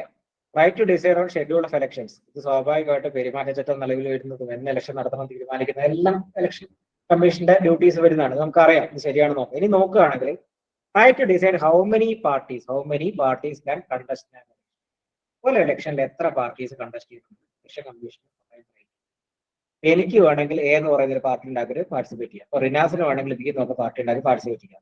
ഈ ശ്രീകുമാർ ചേട്ടനാണെങ്കിൽ വേണമെങ്കിൽ ആ ഒരു പാർട്ടി ഉണ്ടാക്കി പാർട്ടിസിപ്പേറ്റ് ചെയ്യാം. യാസറിന് വേണമെങ്കിൽ ഒരു പാർട്ടി ഉണ്ടാക്കി പാർട്ടിസിപ്പേറ്റ് ചെയ്യാം. എത്ര പാർട്ടീസ് കണ്ടസ്റ്റ് ചെയ്യണം, എത്ര ആൾക്കാർ കണ്ടസ്റ്റ് ചെയ്യണം എന്നൊക്കെ പറയാൻ പറ്റുമോ ഇലക്ഷൻ കമ്മീഷൻ? ഇല്ല. ഇത് കംപ്ലീറ്റ്ലി ലോജിക്കലെസ് ആയ ഒരു സ്റ്റേറ്റ്മെന്റ് ആണ്. അത് കാണുമ്പോൾ നമുക്ക് മനസ്സിലാവും. ബാക്കി ഒന്നും അറിയില്ലെങ്കിലും വേണ്ട, ഇത് കംപ്ലീറ്റ്ലി ലോജിക്കലായ ഒരു സ്റ്റേറ്റ്മെന്റ് ആണ്. നമുക്ക് എന്ത് ചെയ്യാം? ധൈര്യമായിട്ട്. കാരണം എന്താ? Does not form the right of election commission of India എന്ന് പറയുന്നത് ഇലക്ഷൻ കമ്മീഷൻ റൈറ്റ് അല്ല. എത്ര ആൾക്ക് വേണമെങ്കിൽ പാർട്ടിസിപ്പേറ്റ് ചെയ്യാൻ പറ്റും. ഓക്കെ, ഇതേപോലത്തെ കുറച്ച് ചോദ്യങ്ങളുണ്ട്. ഫസ്റ്റ് ഇയർ ഡെവലപ്മെന്റ് ഇത് കാണാൻ ഇങ്ങനെ അറിയാം. റൈസ് ഓഫ് നാഷണലിസം, നേരത്തെ പോലെ ചോദ്യം കണ്ടോ, ചോദ്യം റിപ്പീറ്റ് ചെയ്യുന്നതാണ്. കൺസ്യൂമർ പ്രൊട്ടക്ഷൻ ആക്ടിനെ പറ്റിയിട്ട് product contain management debate, defective design, express warranty, ചോദ്യം വീണ്ടും റിപ്പീറ്റ് ചെയ്തിരിക്കുകയാണ്.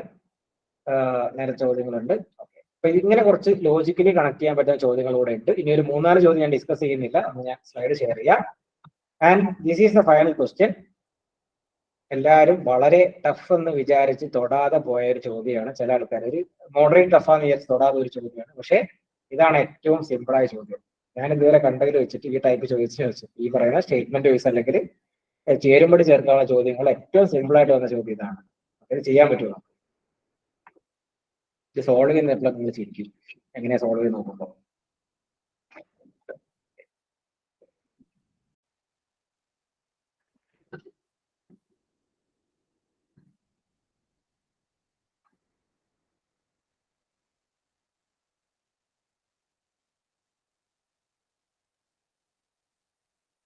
ഓപ്ഷൻ ഒരു ബി വന്നിട്ടുണ്ട്, നോക്കാം.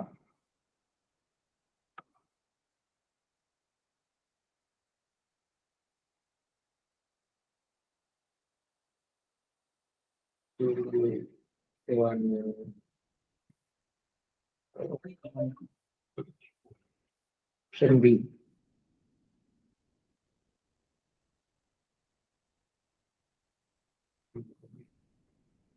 രണ്ട് ആൻസറോടെ പറഞ്ഞു കഴിഞ്ഞാൽ നമുക്ക് നടത്തായിരുന്നു, എങ്കിലും ആ ലോജിക്കിലേക്ക് പോയായിരുന്നു. ആരെങ്കിലും റിനാസ് ഇല്ലേ? റിനാസ്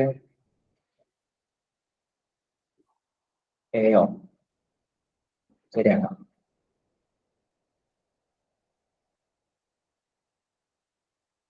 സോ ചോദ്യത്തിലേക്ക് പോവാം.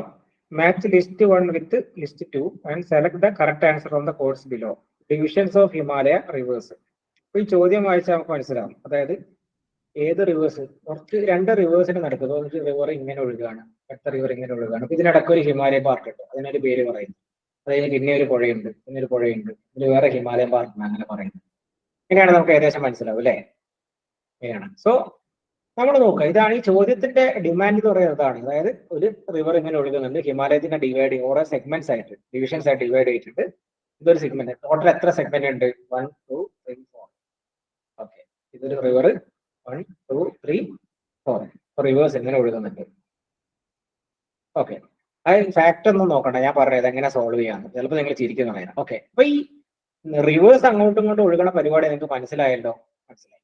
നീ നോക്കിക്കോ, ഞാന് ഈ സാധനം എടുക്കുകയാണ്, സത്ലജ് ടു കാളി. അപ്പൊ ഇത് സത്ലജ് റിവറാണ് കേട്ടോ. സത്ലജ് റിവർ ഇങ്ങനെ ഇങ്ങനെ ഒഴുകി ഒഴുകി പോകും. സത്ലജ് ടു കാളി, ഇത് കാളി റിവറാണ്, കാളി റിവർ. ഇനി നിങ്ങൾ എന്ത് ചെയ്യുക, ഈ സത്ലജിനെ കണക്ട് ചെയ്യാൻ പറ്റിയ എവിടെയെങ്കിലും ഉണ്ടാവും. ഓക്കെ, സത്ലജ് എവിടെയുണ്ട്? സത്ലജ് ഇവിടെ ഉണ്ട്, സത്ലജ് ഉണ്ട്. സോ സത്ലജ് ടു ഇൻഡസ്, അല്ലെങ്കിൽ Indus to Sutlej, Indus to Sutlej. ഇപ്പൊ സത്ലജ് ടു കാളി ഇങ്ങനെ കണക്ട് ആയി, അതിനെ ഇൻഡസ് ടു സത്ലജ് വെച്ച് കണക്ട് ആയി. ഇനി കാളി ആയിട്ട് കണക്ട് ചെയ്യാൻ പറ്റുന്നുണ്ടോ? കാളി ഇവിടെ ഉണ്ട് അല്ലേ? So Kali to Teesta, Kali to Teesta, ഇവിടെ തീസ്ത, കാളി ടു തീസ്ത. ഇനി തീസ്തയായിട്ട് കണക്ട് ചെയ്യാൻ പറ്റുന്ന ഓപ്ഷൻ എവിടെയുണ്ട്? ഇവിടെ ഉണ്ട്, തീസ്ത ടു ബ്രഹ്മപുത്ര, തീസ്ത ടു ബ്രഹ്മപുത്ര. അപ്പൊ നദികൾ നമ്മൾ അറേഞ്ച് ചെയ്തില്ല, കണക്ട് ചെയ്തിട്ട് ഫസ്റ്റ് സത്ലജ് ടു കാളി ആയിരുന്നു, പിന്നെ സത്ലജ് ആയിട്ട് കണക്ട് ചെയ്യാൻ പറ്റുന്ന ഇൻഡസ് ഉണ്ട്. ഇപ്പൊ ഇൻഡസ് ടു സത്ലജ് ഈ റീജിയൻ, സത്ലജ് ടു കാളി ഈ റീജിയൻ, കാളി ടു തീസ്ത ഈ റീജിയൻ, തീസ്ത ടു ബ്രഹ്മപുത്ര ഈ റീജിയൻ. ഇനി നോക്കുക മക്കളെ, ഓപ്ഷൻസ് നോക്കൂ. Sutlej to Kali, Indus to Teesta. ഈ ഇൻഡസ് ടു തീസ്ത എന്ന് പറയുന്ന ഏത് ഓപ്ഷൻ? ഓപ്ഷൻ 2 അല്ലേ? ഓപ്ഷൻ 2. സോ ഇതാണ് ഡിവിഷൻ 2. അടുത്തത് സത്ലജ് ടു കാളി, ഓപ്ഷൻ 1 അല്ലേ? സോ ഇതാണ് ഡിവിഷൻ 1. കാളി ടു തീസ്ത എന്ന് പറയുന്നത് ഏതാണ് option? Kali to Teesta option 4. അടുത്ത് സത്ലജ് ടു ഈ പറയുന്ന തീസ്ത ടു ബ്രഹ്മപുത്ര ഏതാണ്? ഓപ്ഷൻ 2, 1, 4, 3 എന്ന് ഈ പറയുന്ന കറക്റ്റ് ആയിട്ട് അറേഞ്ച് ചെയ്യുന്ന ഏതെങ്കിലും ഒരു ഓപ്ഷൻ ഇതിനകത്തുണ്ടോ? ആകെ കിടക്കുന്നത് ഈ ഓപ്ഷനാണ്, ഓപ്ഷൻ ബി. മനസ്സിലായോ റിനാസെ? നമ്മളൊന്നും ചെയ്തില്ല, ജിക്സോ പസിൽ ഒപ്പിച്ചെടുക്കുന്ന പോലെ കാര്യങ്ങളോട് ഒപ്പിച്ചെയ്ത് വെച്ചു തോന്നുന്നു. 2, 1, 4, 3. ചോദ്യം ഡിമാൻഡ് ചെയ്യുന്നത് എന്താണ്? കുറച്ച് റിവർ ഇങ്ങനെ ഒഴുകുന്നുണ്ട്, ഇങ്ങനെ റിവേഴ്സ് ഒഴുകുന്നുണ്ട്, ഇതിനിടയ്ക്കുള്ള ഹിമാലയത്തിനൊക്കെ ഓരോ പേരുണ്ട്, അതല്ലേ? അപ്പൊ നമ്മൾ എന്ത് ചെയ്തു? നമ്മൾ 4ാം ക്ലാസ്സിൽ 5ാം ക്ലാസ്സിലൊക്കെ ചെയ്യുന്ന പോലെ തന്നെ കാളി ടു, ഇവിടെ കാളിയാണ്, ഇവിടെ തീസ്തയാണ്. ഈ കാളി ഇതിന്റെ കൂടെ ആരുണ്ട്? കാളിയുടെ കൂടെ ആരുണ്ട്? ഇപ്പോഴത്തെ സത്ലജ് നമ്മളോട് കണക്ട് അങ്ങനെ നമ്മൾ എടുത്ത് ഒപ്പിച്ചു വെച്ചു. കറസ്പോണ്ടിങ് ആയിട്ട് ഏതാ നമ്പർ നോക്കി ആ നമ്പറുള്ള ഓപ്ഷൻ, ഈ ഓർഡറിലെ ഓപ്ഷൻ ഏതാ, ആകെയുള്ളത് ഇതാണ്. ഓക്കെ, അപ്പൊ ആകെയുള്ള ഒരു ഓപ്ഷൻ ഈ പറയുന്ന സംഭവമാണ് ഉള്ളത്. എങ്ങനെയുണ്ട് പരിപാടി? സിമ്പിൾ അല്ലേ? അപ്പൊ ഇങ്ങനെ ഒരു ചോദ്യം കിട്ടിക്കഴിഞ്ഞാൽ നമ്മൾ എല്ലാ വഴികളും ആലോചിക്കുക. ലോജിക്കലി അറ്റ് എനി പോസ്റ്റ് ആൻസറിലേക്ക് എത്താനുള്ള എല്ലാ വഴികളും ആലോചിക്കുക. ഞാൻ പറഞ്ഞു ഇതാണ് ഏറ്റവും സിമ്പിൾ ആയിട്ടുള്ള ചോദ്യം ഈ ടൈപ്പ് ചോദിച്ചാൽ. അപ്പൊ നമ്മൾ ഒന്ന് ആലോചിച്ചാൽ മതി ആൻസർ. അപ്പൊ നമ്മൾ നമ്മുടെ സെഗ്മെന്റ് അവസാനിച്ചു കഴിഞ്ഞു. ഇത് ബോണസ് സെഗ്മെന്റ് ആണ്. അതായത് ഫോക്കസ് ഏരിയാസ് ഞാൻ സ്ലൈഡ് ഷെയർ ചെയ്യുമ്പോൾ ഓൾറെഡി ഞാൻ ഈ പറയുന്ന എല്ലാ ക്വസ്റ്റ്യൻ പേപ്പറിലൂടെ ഒരു തവണ കയറി ഇറങ്ങിയിട്ട് അപ്പം റിപ്പീറ്റ് ആയിട്ട് വരുന്ന ഫോക്കസ് ഏരിയാസ് ചോദ്യങ്ങൾ ഞാൻ ലിസ്റ്റ് ചെയ്ത് വെച്ചിട്ടുണ്ട്. മനസ്സിലായില്ല? യെസ്, പറഞ്ഞുതരാം, ഒന്നുകൂടെ പറഞ്ഞുതരാം.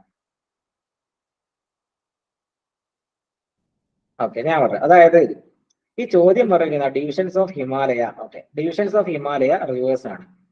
അതായത് ഇപ്പം ഹിമാലയ ഇങ്ങനെ പോവാണ്. അപ്പം ഈ ഒരു റിവർ ഇങ്ങനെ ഒഴുകുന്നുണ്ട്, ഒരു റിവർ ഇങ്ങനെ ഒഴുകുന്നുണ്ട്, ഒരു റിവർ ഇങ്ങനെ ഒഴുകുന്നുണ്ട്, ഒരു റിവർ ഇങ്ങനെ ഒഴുകുന്നുണ്ട്, 4 റിവേഴ്സ് ഒഴുകുന്നുണ്ട്, ഒരു റിവർ ഇങ്ങനെ ഒഴുകുന്നുണ്ട്. ഓക്കെ, ഇതിനിടയിലുള്ള ഓരോ ഡിവിഷനും ഓരോ പേരുണ്ട്. ഇങ്ങനെയാണ്. ഇത് തമ്മിൽ കണക്ട് ചെയ്യാൻ വേണ്ടിയിട്ടാണ് ഈ ചോദ്യം ചോദിച്ചിരിക്കുന്നത്. ഇത്രയും ഓക്കെ അല്ലേ? ചോദ്യം വായിക്കുമ്പോൾ മനസ്സിലാവുന്നില്ലേ? അല്ലേ? ചോദ്യം വായിക്കുന്നത് മനസ്സിലാവുന്നില്ലേ എല്ലാവർക്കും? ഷാഫി, ശ്രീകുമാർ, ചോദ്യം വായിക്കുമ്പോൾ ഇങ്ങനെയാണെന്ന് മനസ്സിലാവത്തില്ലേ?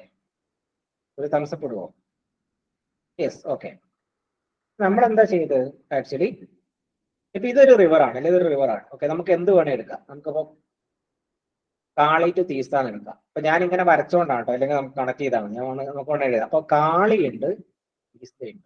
അപ്പോൾ കാളി റിവർ ഇവിടെ, അപ്പൊ കാളി റിവർ, തീസ്ത റിവർ.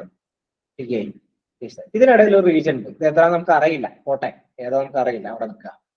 അപ്പൊ നമ്മൾ എന്ത് ചെയ്യും? ഈ കാളിയായിട്ട് കണക്ട് ചെയ്യുന്ന വേറെ ഓപ്ഷനിൽ ആരാടിക്കുന്നത്? സത്ലജ് ഉണ്ട് അല്ലെ? അപ്പൊ സത്ലജ് ടു കാളി എന്ന് പറയുന്ന റീജൻ ഉണ്ട്. അത് നമുക്ക് ഈ പറയുന്ന ഈ ഒരു റീജൻ നമുക്ക് എവിടെ റെപ്രസെന്റ് ചെയ്യാൻ പറ്റില്ല, എവിടെ വരയ്ക്കാൻ പറ്റില്ല, എവിടെ കൊണ്ടുവെക്കാൻ പറ്റും? ഇവിടെ വെക്കാൻ പറ്റും അല്ലെ? സത്ലജ് ടു കാളി. അപ്പൊ സത്ലജ് ടു കാളി എന്നുള്ള ഓപ്ഷനായി, കാളി ടു തീസ്ത എന്നുള്ള ഓപ്ഷനായി. ഈ പറയുന്ന ഒന്നെങ്കിൽ സത്ലജ് ആയിട്ട് കണക്ട് ചെയ്യുന്ന ഒരു ഓപ്ഷൻ വിചാരിക്കുക. സത്ലജ് ആയിട്ട് കണക്ട് ചെയ്യുന്ന ഓപ്ഷൻ ഏതാ? ഇവിടെ സത്ലജ്. അപ്പം ഇൻഡസ് ടു സത്ലജ്, അതായത് സിന്ധു നദി മുതൽ സത്ലജ് വരെ. അപ്പം മുന്നോട്ട് പോയി നമ്മൾ എന്ത് ചെയ്തു? ഇൻഡസ് ഇവിടെ കൊണ്ടുപോയിട്ടു. ഓക്കെ, അപ്പൊ എന്തായി? ഇൻഡസ് ടു സത്ലജ് ആയി, സത്ലജ് ടു കാളിയായി, കാളി ടു തീസ്തയായി, തീസ്ത ടു ലാസ്റ്റ് ഓപ്ഷൻ ഏതാ? ഓപ്ഷൻ 3 ബ്രഹ്മപുത്ര. നമ്മൾ എന്ത് ചെയ്തു? ഒരു ജിക്സോ പസിൽ പോലെ ഇതിനെങ്ങനെ കണക്ട് ചെയ്ത് വെച്ചു. അതായത് ഒരു ഉദ്ദേശിക്കുന്നത് എന്താ? ഒരു രണ്ട് നദികൾക്കിടയിൽ ഒരു റീജിയൻ ഉണ്ട്. അപ്പൊ കാളി മുതൽ തീസ്ത വരെ ഒരു റീജിയൻ, തീസ്ത മുതൽ ബ്രഹ്മപുത്ര റീജിയൻ. കാരണം വേറെ നദി ഇല്ലല്ലോ, തീസ്ത കഴിഞ്ഞിട്ട് വേറൊരു തീസ്ത ഇവിടെ ഇല്ലല്ലോ. അപ്പൊ നമുക്ക് ഈ പറയുന്ന ഉള്ള നദികൾ തന്നെ കറക്റ്റ് ഇങ്ങനെ കണക്ട് ചെയ്ത് പോവാം. സോ എന്താ, നമ്മളതിനെ ഓർഡറിൽ അറേഞ്ച് ചെയ്തു. Indus to Sutlej, Sutlej to Kali, Kali to Teesta, Teesta to Brahmaputra. ഇത് മനസ്സിലായോ? ക്ലിയർ ആയോ? ക്ലിയർ ആയോ? Hello Shafi, Sreekumar? Yes, okay. ഇനി നമ്മൾ എന്ത് ചെയ്യുന്നു? ഈ ഓപ്ഷൻസ് അവിടെ ഇട്ടാൽ പോരെ? ഇൻഡസ് ടു സത്ലജ് എന്ന് പറയുന്ന ഓപ്ഷൻ ഏതാ? ഓപ്ഷൻസ് 2 ഈ പറയുന്ന റീജൻ 2. ഇതാണ് Indus to Sutlej. And Sutlej to Kali എന്ന് പറയുന്ന ഓപ്ഷൻ ഏതാ? Option 1. And Kali to Teesta എന്ന ഓപ്ഷൻ ഏതാ? Option 4. And Teesta to Brahmaputra എന്ന് പറയുന്ന ഓപ്ഷൻ ഏതാ? ഓപ്ഷൻ 3. 2, 1, 4, 3. ഈ 2, 1, 4, 3 എന്ന് പറയുന്ന ഓപ്ഷൻ ഉണ്ടോ? ഏതാ ഓപ്ഷൻ ഉള്ളത്? ആകെ ഒറ്റ ഓപ്ഷൻ ഉള്ളൂ, 2, 1, 4, 3. നമ്മൾ ഈ സൈഡ് നോക്കിയേയില്ല, നമ്മൾ നോക്കിയേയില്ല. അതിന് വരെ എന്ത് ചെയ്തു? നമ്മൾ ആ നദികളെ അറേഞ്ച് ചെയ്തു. നദികളെ നമ്മുടെ കോമൺ സെൻസ് വെച്ചിട്ട് നമ്മൾ ഓരോ ജിക്സോപ്പസിൽ ഒപ്പിക്കുന്ന പോലെ ഓരോ കഷ്ണം മുറിച്ച് വെച്ച് നദികളെ നമ്മൾ അറേഞ്ച് ചെയ്തു. സോ ഈ ഭാഗം നമ്മൾ നോക്കിയേയില്ല. ആകെ വരുന്ന ഓപ്ഷൻ എന്താ? ലിസ്റ്റ് 1 നോക്കിയേ വേണ്ട, ലിസ്റ്റ് 1 നോക്കാതെ നമ്മൾ എന്ത് ചെയ്തു? ഓപ്ഷൻ. അതാ ഞാൻ പറഞ്ഞത്, അതാണ് ഏറ്റവും സിമ്പിൾ ആയി ചോദ്യം. നമുക്ക് നോളജേ വേണ്ടി വന്നില്ല ഇവിടെ, ജസ്റ്റ് നോക്കേണ്ടി പോലും വന്നില്ല. നമ്മൾ നമ്മളെ കോമൺ സെൻസ് വെച്ചിട്ട് ചെയ്യും, നദികൾ അറേഞ്ച് ചെയ്തു, നമ്മൾ ആൻസർ. സോ ഇങ്ങനെ 100 കണക്കിന് ചോദ്യങ്ങൾ നമുക്ക് ചെയ്യാൻ പറ്റുന്നതാണ്. ഇഷ്ടം പോലെ ചോദ്യം നമുക്ക് ചെയ്യാൻ പറ്റും. ഓക്കെ, അപ്പൊ ഞാൻ ഓൾറെഡി ചോദ്യങ്ങളിലൂടെ കയറി പോയത് കൊണ്ട് ഇമ്പോർട്ടന്റ് ആയ ചോദ്യങ്ങൾ ചോദിക്കുന്ന ഭാഗങ്ങൾ ഞാൻ ലിസ്റ്റ് ചെയ്തിട്ടുണ്ട്. ഫോക്കസ് ഏരിയാസ് പറഞ്ഞത് കാണാം. കോൺസ്റ്റിറ്റ്യൂഷനിൽ സ്ഥിരമായിട്ട് ഇമ്പോർട്ടന്റ് ചോദ്യങ്ങൾ ചോദിക്കുന്ന ഒരു ഭാഗം എന്ന് പറയുന്നത്, ഹിസ്റ്ററിയിൽ അതേപോലെ ചോദിക്കുന്ന ഭാഗങ്ങൾ ഇതാണ്. ഞാനിങ്ങനെ ഓരോ സെഗ്മെന്റും ചെയ്തു വെച്ചിട്ടുണ്ട്. ഞാൻ ഓൾറെഡി ഫോക്കസ് ഏരിയ നമ്മുടെ AVS അക്കാദമിയുടെ വാട്സപ്പ് ഗ്രൂപ്പിലും ടെലിഗ്രാം ഗ്രൂപ്പിലും ഭാഗമായ ആൾക്കാർക്ക് ഷെയർ ചെയ്ത് കൊടുത്തിട്ടുണ്ട്. ഒന്നുകൂടെ സ്ലൈഡ് ഷെയർ ചെയ്യുമ്പോൾ കൂടെ ഷെയർ ചെയ്യാം. ഓക്കെ, ആൻഡ് നിങ്ങൾക്കുള്ള ഫൈനൽ സെഗ്മെന്റ് ആണ്. നിങ്ങൾക്ക് ടെസ്റ്റ് ചെയ്ത് നോക്കാവുന്ന ചോദ്യങ്ങൾ. ഇത് നിങ്ങൾക്ക് ചെയ്യാൻ പറ്റും നോക്കൂ. National emergency can be declared on the following grounds.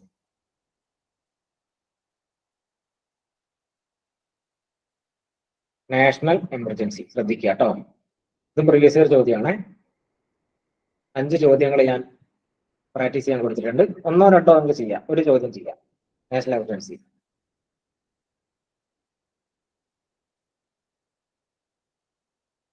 National emergency ആണ് കേട്ടോ.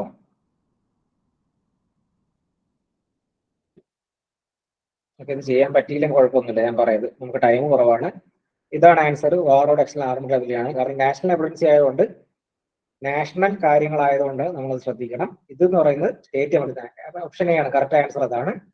നമുക്കൊരു കാര്യം ചെയ്യാം. നമുക്ക് 5 ചെയ്യാമല്ലോ. ഞാൻ കുറച്ച് ചോദ്യങ്ങൾ ഇട്ടിട്ടുണ്ട്. ഇതിന്റെ ആൻസർ അവസാനം കൊടുത്തിട്ടുണ്ട്. 5 നോക്കൂ. 5 ഇത് ചെയ്യാൻ പറ്റുമോ നോക്കൂ. 5 ഈ ചോദ്യം കൂടെ ചെയ്ത് നമുക്ക് നോക്കാം.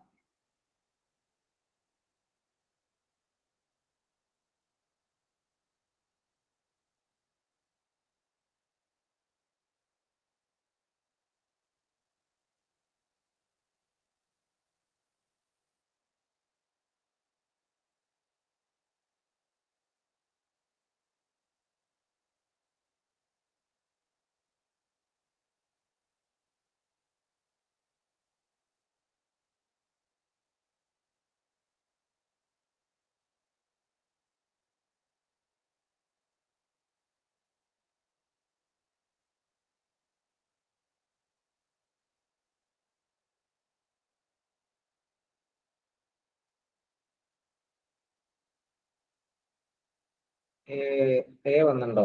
ഓക്കെ. റിനാസ് എങ്ങനെ ചാടി കളിക്കല എന്നുള്ള ഓപ്ഷനിലേക്ക് ഇഷ്ടംപോലെ rotten tomatoes, I mean sorry rotten X ഉള്ള ഒരു സാധനമാണുള്ളത്. യാസർ ആൻസർ പറഞ്ഞില്ലേ? വന്നല്ലോ.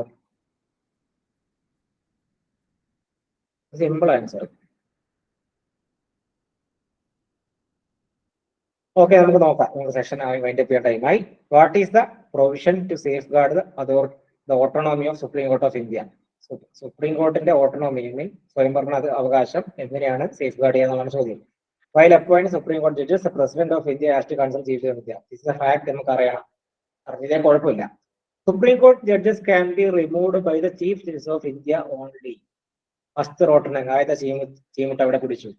The salaries of the judges are charged on the consolidated fund of India, in which the legislature does not have to vote. അത് നമുക്കറിയില്ല. പോട്ടെ, ചാർജ് എക്സ്പെൻഡിച്ചർ ആണ്. ശരിയാണ് actually. അപ്പം ഓട്ടോണമി ചെയ്യണമെങ്കിൽ, അതായത് ഇൻഡിപെൻഡൻസി കീപ്പ് ചെയ്യണമെങ്കിൽ എന്ത് ചെയ്യണം?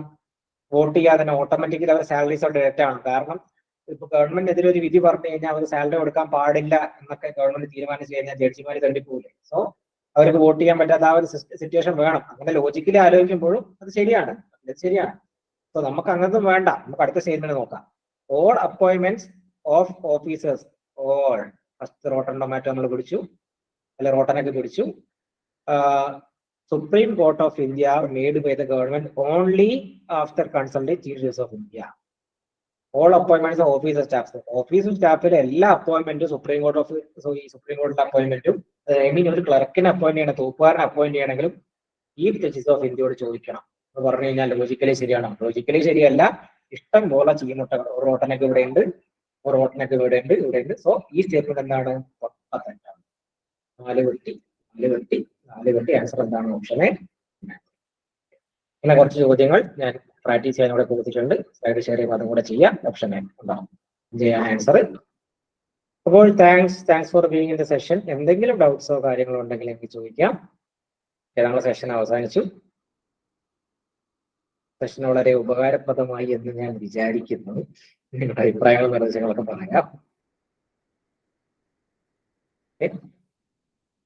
ഇത് കഴിഞ്ഞിട്ട് നമ്മുടെ ഒരു ഫോം, ഞാൻ കോഴ്സുകളെ പറ്റി ഒന്നുകൂടെ മെൻഷൻ ചെയ്യാണ്. അഫ്രഷ് എന്ന് പറയുന്ന നമ്മുടെ സീരീസ് സ്റ്റാർട്ട് ചെയ്യാൻ പോകുന്നുണ്ട്. പിന്നെ കേരള എന്ന് പറയുന്ന module, Kerala modules, Kerala geography, history, economy തുടങ്ങിയ കാര്യങ്ങൾ ഡിസ്കസ് ചെയ്യുന്ന പാറ്റേൺസ് ഡിസ്കസ് ചെയ്യുന്ന മൊഡ്യൂളുണ്ട്. ഓൾറെഡി എന്റെ സ്റ്റീവിയൻ ക്ലാസ് ഓൺഗോയിങ് ആണ്. ഇനിയും ജോയിൻ ചെയ്യുക. അഡ്മിഷൻസ് ഓപ്പൺ ആണ്.